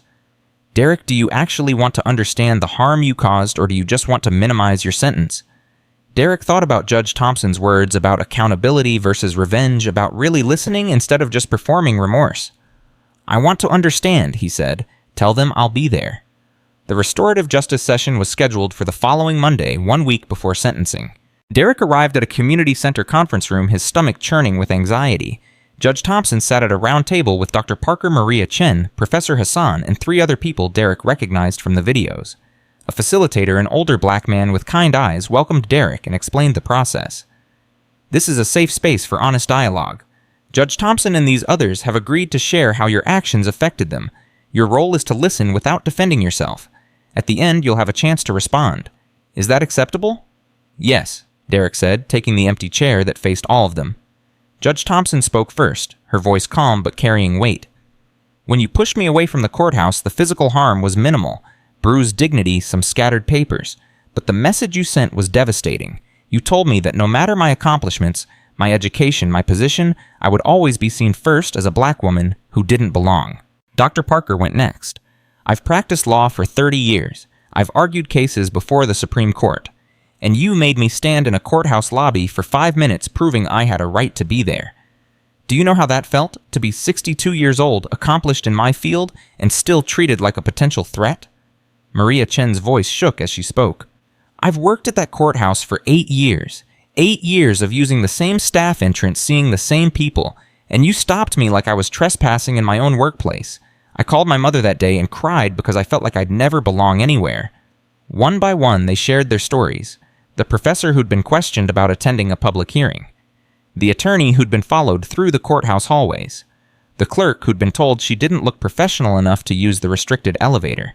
Each story was a knife cutting deeper into Derek's understanding of the harm he'd caused.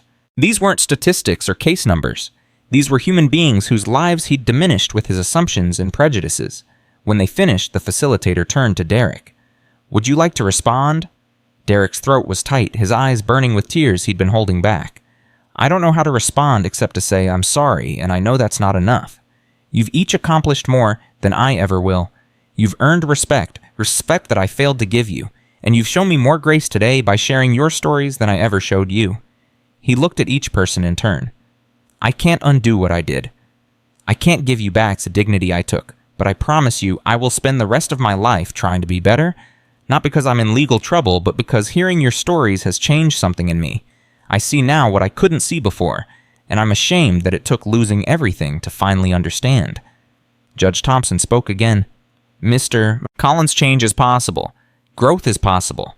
But only if you do the difficult work of examining your own biases and prejudices honestly, only if you're willing to be uncomfortable and challenged. Are you willing to do that work? Yes, Derek said without hesitation. I'm willing. The session ended an hour later. As people filed out, Dr. Parker stopped beside Derek's chair. I meant what I said in my text. I don't forgive you yet, but I believe people can change. My grandfather was a civil rights lawyer who represented people accused of terrible things. He taught me that everyone deserves a chance at redemption, even people who've caused great harm. Don't waste this chance, Mr. Collins. Derek watched them all leave these people he'd wronged, who'd given him their time and their pain, so he could learn from it. He sat alone in the conference room for a long time thinking about redemption and whether he deserved it. His phone buzzed. Emma's name appeared on the screen with a message that made Derek's heart stop. Dad, I watched a video of your guilty plea. I saw you admit what you did without making excuses. I'm still angry. I'm still hurt. But maybe someday we can talk. Not now, but someday. It wasn't forgiveness. It wasn't reconciliation. But it was a crack in the door, a possibility of someday, and that was more than Derek had dared hope for. He typed back, "Someday is enough. I love you, Emma. I'm sorry for everything." The sentencing was 7 days away. 7 days to prepare himself for 2 years in prison for the complete dismantling of his old life and the slow, painful work of building something better from the wreckage. Derek drove home as the sun set, thinking about Judge Thompson's question, "Are you willing to do the difficult work?"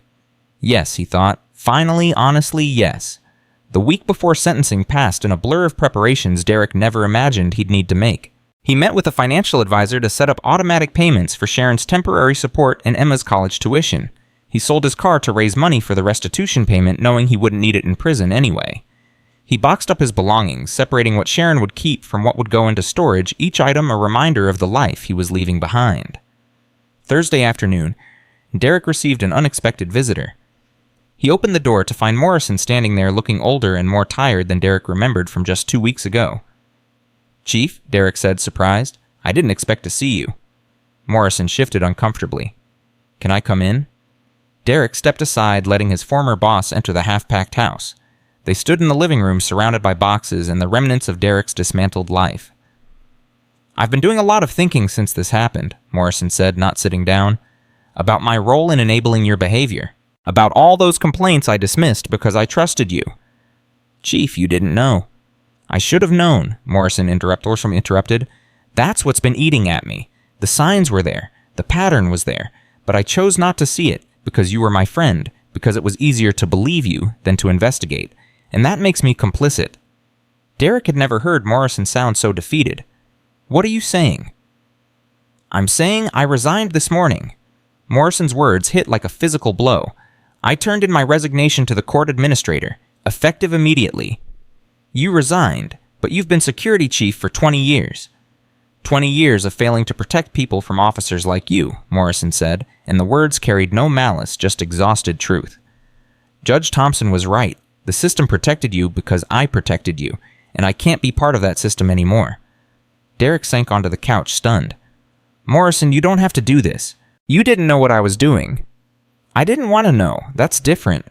Morrison finally sat down, looking around the half-empty room. After you were suspended, I went through every complaint filed in the last 5 years. Not just against you, but against all my officers. And you know what I found, a pattern. Officers treating people of color differently and me dismissing it as misunderstandings or oversensitivity. Morrison pulled a folder from his jacket and set it on the coffee table. 18 complaints in 5 years. 18 people trying to tell me something was wrong, and I ignored every single one because it was easier than admitting I'd hired and supervised officers who were violating people's civil rights. Derek opened the folder, scanning complaint after complaint. Different names, different officers, but the same story repeated over and over. Differential treatment, unnecessary stops, disrespectful behavior. All dismissed without real investigation. What are you going to do? Derek asked. Judge Thompson has asked me to testify at a hearing about courthouse security reforms. She wants to overhaul the entire system, implement the protocols she mentioned. Independent oversight, mandatory training, real accountability. Morrison's voice was hollow. And she wants me to explain how the old system failed. How I failed. That's going to be hard. It should be hard, Morrison said. I spent 20 years taking the easy path, and it led here. To you going to prison, and me having to face what I allowed to happen. He stood, preparing to leave. I came here to tell you something, Derek. What you did was wrong, inexcusable. But at least you're taking responsibility for it. At least you're facing consequences. I spent 2 weeks trying to find someone else to blame before I realized I was the one who should have stopped you years ago. Morrison walked to the door, then turned back. For what it's worth, I hope prison changes you. I hope you come out better than you went in. Because the Derek Collins I thought I knew was a good man. Maybe he's still in there somewhere under all the prejudice and assumptions. Maybe you can find him again. After Morrison left, Derek sat with the folder of complaints, reading each one carefully. 18 voices crying out for help, for justice, for someone to listen. And Morrison had silenced every one of them because acknowledging the problem would have meant admitting failure. Derek understood that impulse now. How easy it was to rationalize, to make excuses, to protect yourself by refusing to see the truth. He'd done it for years, telling himself he was just being thorough, just following protocol, just keeping people safe. Never admitting that his version of safety meant making people of color prove they belonged, while white people moved freely. Friday brought another surprise. A call from an unknown number that Derek almost didn't answer. Mr. Collins, this is Father Michael Torres from St. Augustine's Church.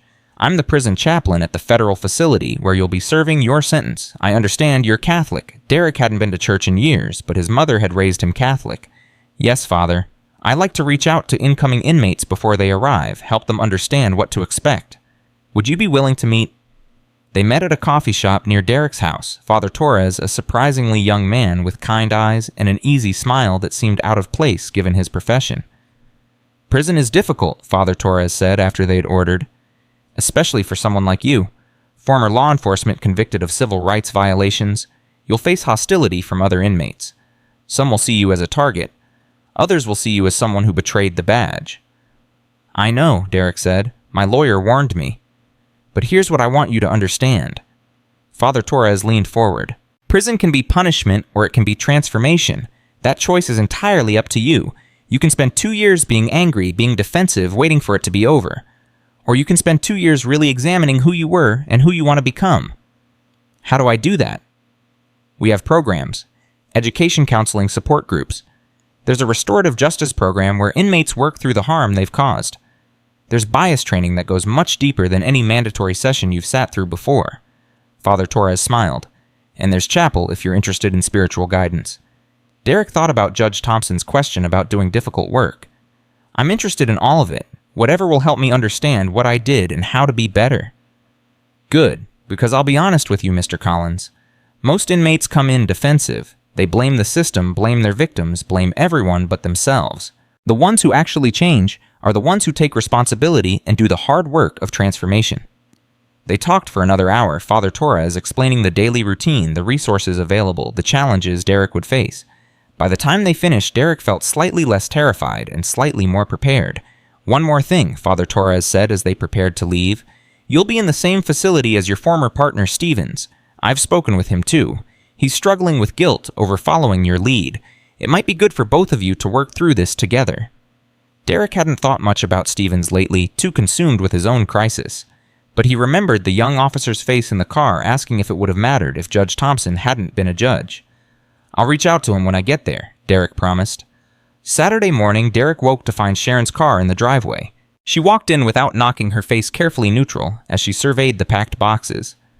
I came to get some of Emma's things, Sharon said, and to talk about logistics. They sat at the kitchen table, the same table where they'd shared thousands of meals over 20 years, and discussed the practical matters of divorce like they were strangers negotiating a business deal. The house closes in 6 weeks, Sharon said. I found an apartment near Emma's college. Smaller, but we don't need much space anymore. And Emma? Derek asked carefully. Sharon's expression softened slightly. She's seeing a therapist, trying to process everything. She told me about the text she sent you. She said maybe we could talk someday.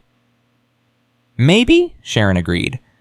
But Derek, you need to understand that someday might be years from now. She's hurt and angry and embarrassed.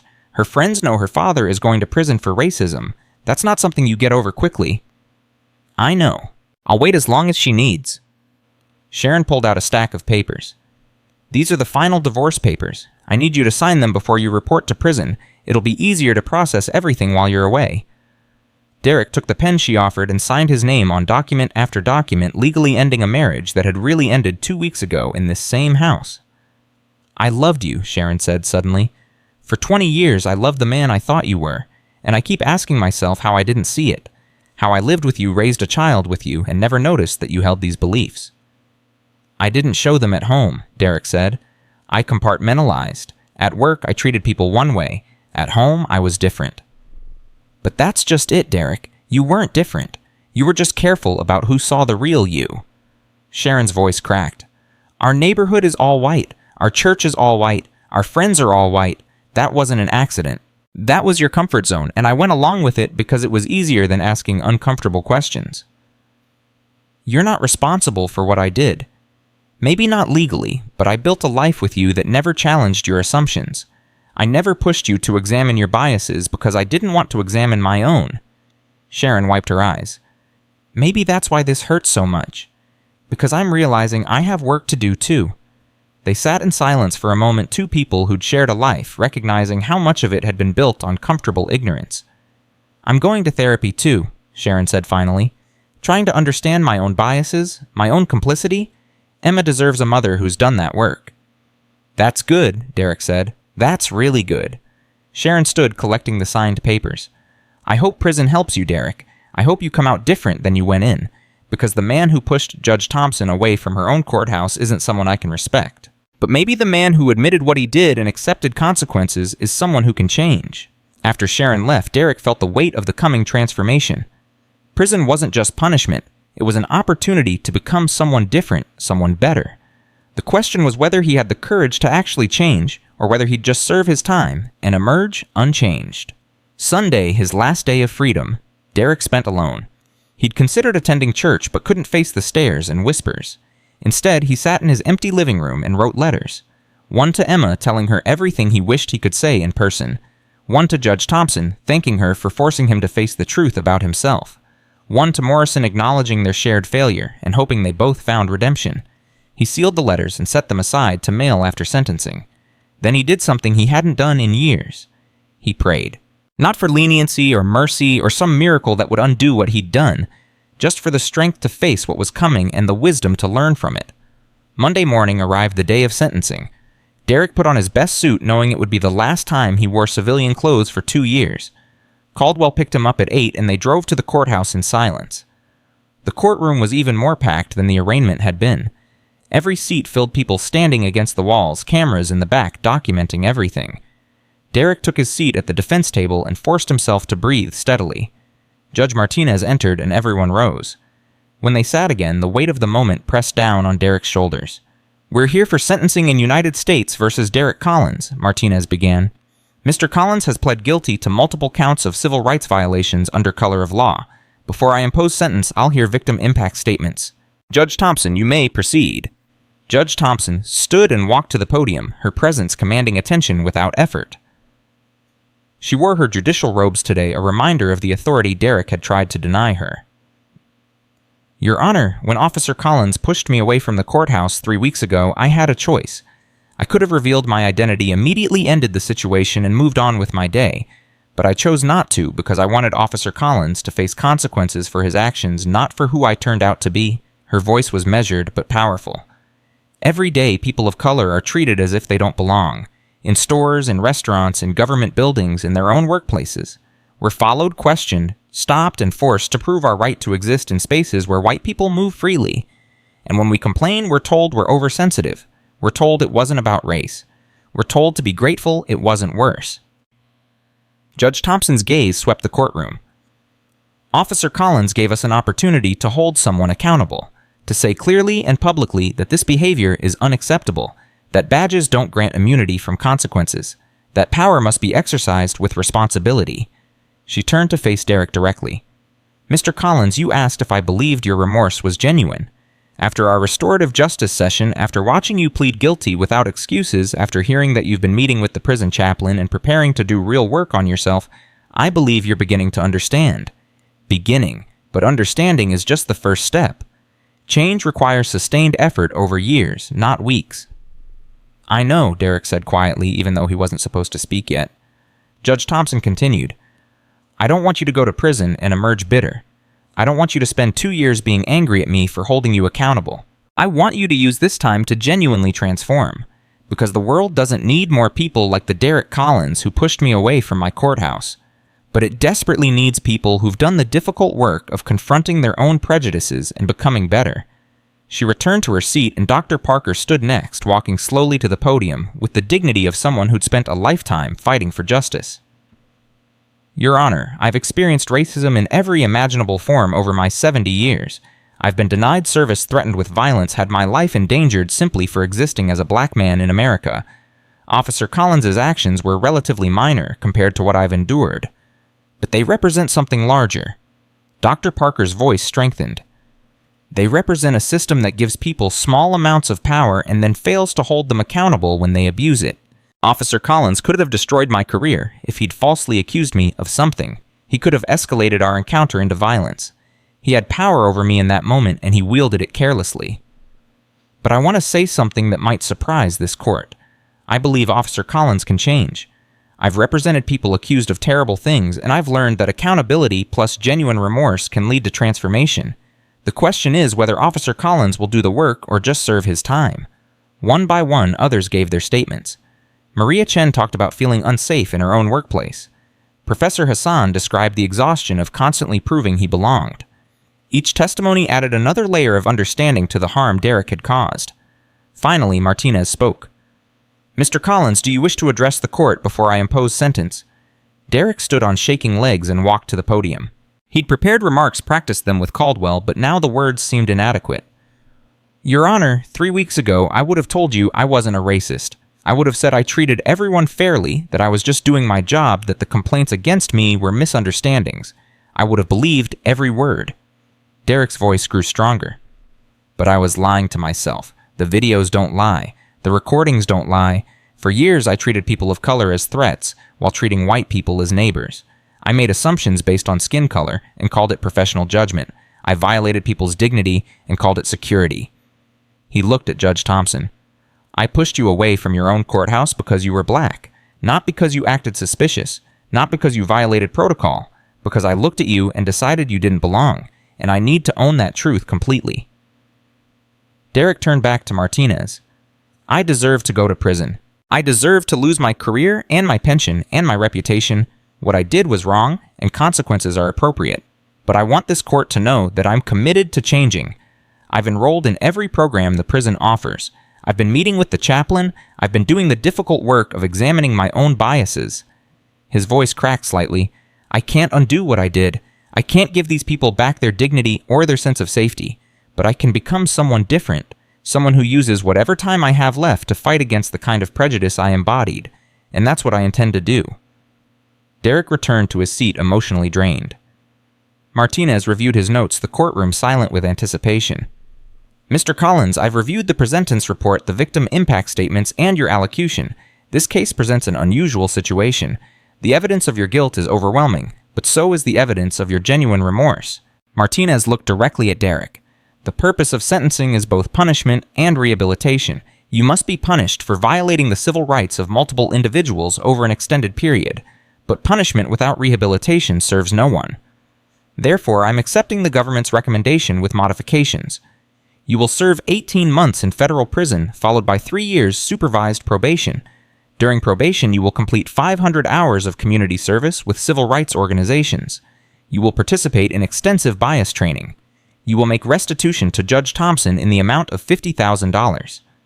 Derek's lawyer had warned him the sentence might be lower than the negotiated 2 years. 18 months felt simultaneously too much and not enough.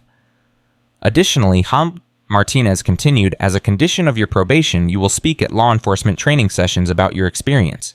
You will share what you did, why it was wrong, and how you changed. The criminal justice system needs to learn from cases like yours."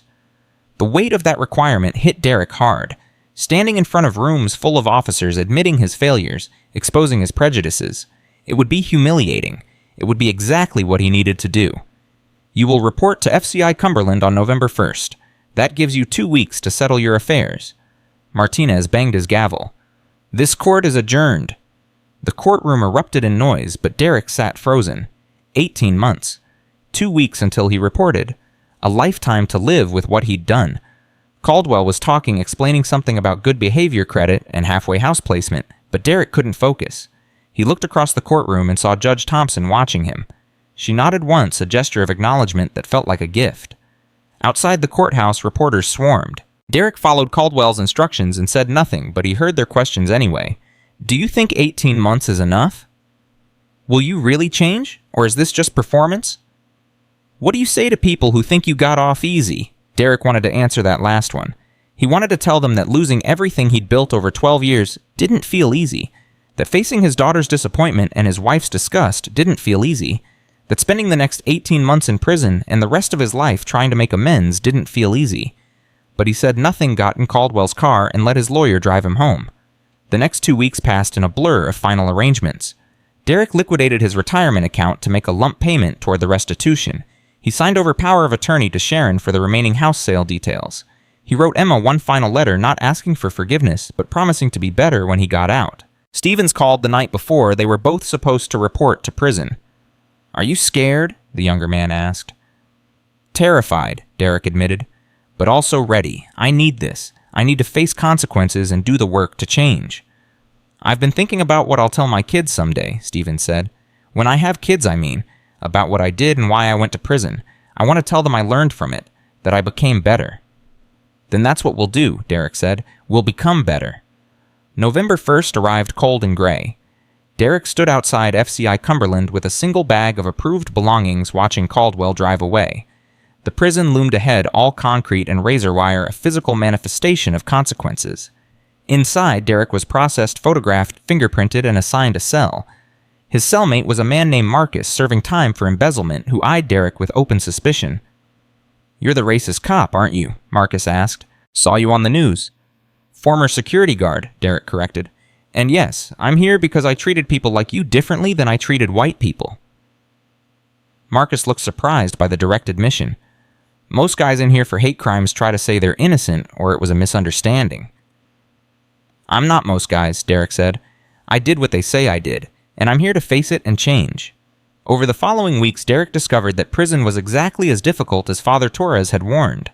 Some inmates saw him as a target, someone who'd worn a badge and deserved whatever happened to him. Others saw him as weak, a racist who'd gotten caught and now claimed to want to change.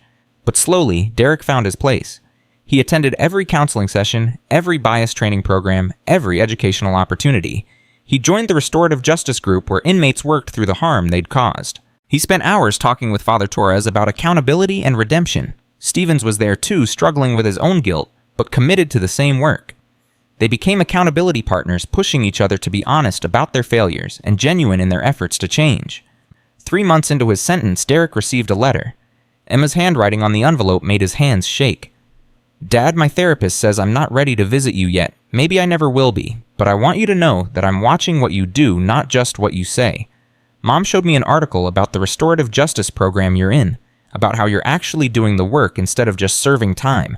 That matters. It doesn't fix what you did, but it matters. Keep working on yourself. Maybe someday we can talk. Love, Emma."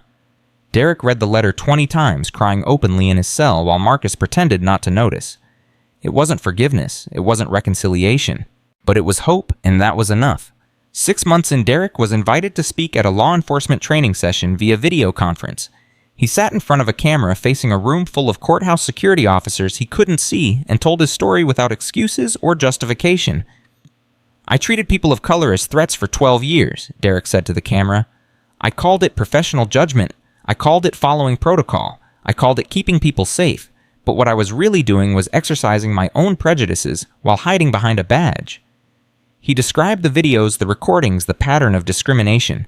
He talked about Judge Thompson and the moment everything fell apart. He explained the consequences not to garner sympathy, but to emphasize that accountability was real. "I lost my career, my pension, my marriage, my relationship with my daughter, and my freedom. But you know what I lost that hurt most? My self-image as a good person. Because I had to face the truth that good people can do terrible things when they don't examine their own biases." After the session, the training coordinator emailed Derek. "Several officers approached me after your talk. They saw themselves in your story. One officer said he's going to start questioning his own assumptions. That's the impact you can have if you keep doing this work." Derek saved that email and read it whenever he felt discouraged. This was his purpose now. Not redemption exactly, but usefulness. Turning his failures into lessons that might help others avoid the same path. 9 months in, Judge Thompson's clerk contacted the prison. Judge Thompson wanted to know if Derek would be willing to participate in a documentary about courthouse security reform. His story would be used as a case study in what not to do and how to change. Derek agreed immediately. A film crew came to the prison and interviewed him for hours. He answered every question honestly, holding nothing back. Yes, he'd been racist. Yes, he'd abused his power. Yes, he deserved everything that happened to him. But also, yes, he was changing. Yes, he understood his harm. Yes, he was committed to spending the rest of his life making amends. The documentary aired 6 weeks later. Derek watched it in the prison common room with other inmates. When it ended, Marcus turned to him. "You really believe all that stuff you said about changing and making amends?" "I have to," Derek said simply. "Because if I don't change, if I don't learn from this, then everyone I hurt suffered for nothing. Their pain has to mean something. It has to lead to something better." Marcus nodded slowly. "I'm in here because I stole money from my company to pay gambling debts. Never thought about the people I hurt, the employees who lost their jobs when the company went under. But watching you talk about your victims, about really seeing the harm you caused, it made me think about my victims too." That night, Marcus signed up for the restorative justice program. Derek had helped someone else begin the journey toward accountability, and it felt like the first truly good thing he'd done in years. 12 months into his sentence, Derek received his first visit. He walked into the visiting room expecting Caldwell with legal updates and found Emma sitting at a table, her hands folded nervously in front of her. Derek almost couldn't breathe. "Emma, you came." "I'm still angry, she said immediately. "I need you to know that. I'm still hurt and embarrassed and dealing with what you did." "I know, I understand. But I watched the documentary. I read articles about the work you're doing in here. My therapist says that people can change if they really commit to it." Emma's eyes filled with tears. "And I needed to see for myself if you're really changing or just performing." They talked for 2 hours. Derek answered every question honestly, no matter how painful. He admitted his failures, his blindness, his years of causing harm. He explained the work he was doing not to impress her, but to show her the reality of genuine change. "It's going to take time," Emma said as the visit ended. "Years, probably, but maybe we can rebuild something. Not what we had before, because that was built on me not knowing who you really were, but something new, something honest." Derek watched his daughter walk away and felt something shift in his chest. Not redemption, not yet, but the possibility of it. The recognition that change was real and relationships could be rebuilt if he did the work. Derek was released after 15 months, his sentence reduced for good behavior and completion of every available program. He walked out of FCI Cumberland into a world that had moved on without him, ready to begin the hardest part of his transformation. The halfway house was in a rough neighborhood, his room barely large enough for a bed and desk. His probation officer was a stern black woman named Officer Williams, who made it clear she would tolerate no excuses or backsliding. "You're going to work with civil rights organizations," Officer Williams said at their first meeting. "You're going to speak at training sessions. You're going to face people who hate you for what you did. And you're going to do it with humility and grace, or you're going back to prison. Are we clear?" "Crystal clear," Derek said. His first community service assignment was at the same civil rights center where Morrison had sent him for mandatory service. But this time, Derek came ready to learn, not just fulfill a requirement. Dr. Parker ran the center, now having retired from law practice to focus on education and advocacy. He looked at Derek for a long moment when they first met after the release. "I meant what I said at your sentencing. I believe people can change, but belief requires evidence. Show me you've changed, Mr. Collins. Show me through your actions." Derek spent his community service hours teaching bias awareness workshops, sharing his story with law enforcement groups, and working with people who'd experienced discrimination. Each conversation was difficult, each admission of failure, painful but necessary. 6 months post-release, Derek spoke at the Metropolitan Courthouse where everything had begun.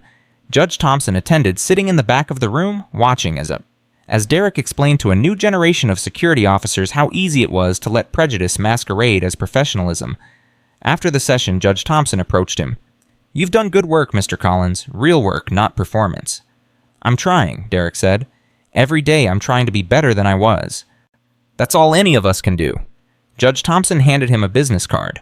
"The Thompson Protocol has been implemented in courthouses across the country. Independent oversight, mandatory training, real accountability. Your failure helped create a better system. That doesn't excuse what you did, but it gives it meaning." Derek looked at the card, seeing the logo for the Thompson Initiative for Justice Reform. "You turned one morning's incident into national change." "We turned it into change," Judge Thompson corrected. "Your willingness to take responsibility, to admit your failures, publicly to do the difficult work of transformation, that's part of the change too. Not everyone who causes harm is willing to face it honestly."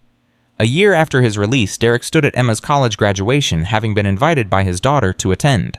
Sharon was there too, civil, if not warm, both of them proud of the young woman Emma had become despite the scandal that had rocked her family. "I'm going to law school," Emma told Derek after the ceremony. "I want to specialize in civil rights law, because what happened to our family showed me how important it is to hold people accountable while still believing they can change." Derek felt tears stream down his face. His daughter had taken his worst failure and turned it into purpose. She would spend her career fighting the kind of prejudice he'd embodied, and she'd do it better than he ever could have. 2 years post-release, Derek completed his probation. Officer Williams called him into her office for their final meeting. "You fulfilled every requirement," she said. "Community service, complete restitution, paid in full training sessions, attended speaking engagements kept. You're officially done with the criminal justice system." "Thank you," Derek said, "for holding me accountable and pushing me to do the work." Officer Williams smiled for the first time since they'd met.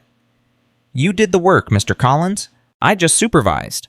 Most people in your position do the minimum required and move on. You went beyond. That matters." Derek left her office a free man, no longer under supervision, no longer defined solely by his worst actions. He'd never forget what he'd done, would never stop making amends, but he was building something new from the wreckage of his old life. He worked for Dr. Parker's Civil Rights Center, now coordinating bias training programs and speaking engagements. The pay was modest, nothing like his old courthouse salary, but the work had meaning. Every officer who heard his story and questioned their own assumptions, every organization that implemented better oversight, every person who felt safer because of the changes his failure had sparked, that was his redemption. 3 years after pushing Judge Thompson away from the courthouse, Derek stood on those same courthouse steps. He'd been invited to speak at the dedication of the Thompson Protocol Implementation Center, a training facility built to teach the new security standards nationwide. Judge Thompson gave the keynote address describing how one morning's incident had revealed systemic problems and sparked genuine reform. She talked about accountability and transformation, about holding people responsible while believing in their capacity to change. Then she called Derek to the podium. 3 years ago, Derek Collins pushed me away from this courthouse because his prejudices blinded him to my humanity. Today, Derek Collins stands before you as someone who has done the difficult work of transformation. Not because it was easy, but because it was necessary. Judge Thompson looked at Derek. I don't say this lightly. Derek Collins has earned his redemption, not through words, but through years of sustained effort to become better. He will never undo the harm he caused, but he has ensured that his failure created lasting change. Derek stepped to the microphone, looking at the crowd of law enforcement officers, civil rights advocates, and community members gathered for the dedication. I pushed Judge Thompson away from her own courthouse because I was a racist who didn't recognize my own prejudice. I violated the civil rights of dozens of people because the system protected me from consequences, and I almost destroyed my own life because I refused to see the truth about myself. He paused, letting the weight of those admissions settle. But Judge Thompson didn't just seek revenge. She sought change. She built a system where people like me have to face accountability, where complaints are investigated fairly, where power comes with genuine responsibility. Derek's voice strengthened. I can't give back what I took from the people I harmed, but I can spend the rest of my life ensuring that others don't cause the same harm. I can use my failure as a teaching tool. I can show that even someone who did terrible things can change if they're willing to do the difficult, uncomfortable work of genuine transformation. He looked directly at the law enforcement officers in the crowd. If you're standing here thinking you could never do what I did, that you're not racist, that you treat everyone fairly, I challenge you to look deeper. Because 3 years ago, I would have said the same thing, and I would have been lying to myself. Examine your assumptions, question your decisions, listen when people tell you they're being treated unfairly, and remember that a badge is not a shield from accountability. It's a responsibility to serve everyone with dignity and respect, regardless of how they look or whether they match your expectations. The crowd applauded, but Derek knew the real measure of success wouldn't come from applause. It would come from officers who examined their own biases from systems that implemented real oversight from people of color who felt safe in courthouses because Derek's failure had sparked genuine change. After the dedication, Derek walked through the courthouse where his life had fallen apart 3 years earlier. He passed the judge's entrance where he'd pushed Judge Thompson away, past the security desk where he'd spent 12 years enforcing his prejudices, past the courtroom where he'd pled guilty and accepted consequences. In the courthouse lobby, he saw a new plaque mounted on the wall, the Thompson Protocol, Equal Treatment, Genuine Accountability, Real Justice. Derek stopped and read the words, thinking about how far he'd come. From the man who'd pushed a federal judge and called it security. He wasn't that man anymore. He'd done the work, faced the consequences, and emerged transformed. His phone buzzed. A text from Emma. Saw the video of your speech at the dedication. I'm proud of you, Dad. Really proud. Derek stood in that courthouse lobby reading his daughter's words and felt something he hadn't felt in 3 years. Not quite forgiveness, not quite redemption, but something close. The recognition that he'd taken the worst thing he'd ever done and turned it into something meaningful. He'd pushed a judge away from justice and spent 3 years fighting his way back to it. And in that journey, he'd discovered that accountability and transformation weren't opposites but partners in the difficult work of becoming better than you were. Derek walked out of the courthouse into afternoon sunshine, ready to continue the work that would define the rest of his life, knowing that some failures has become the foundation for the most important changes we ever make.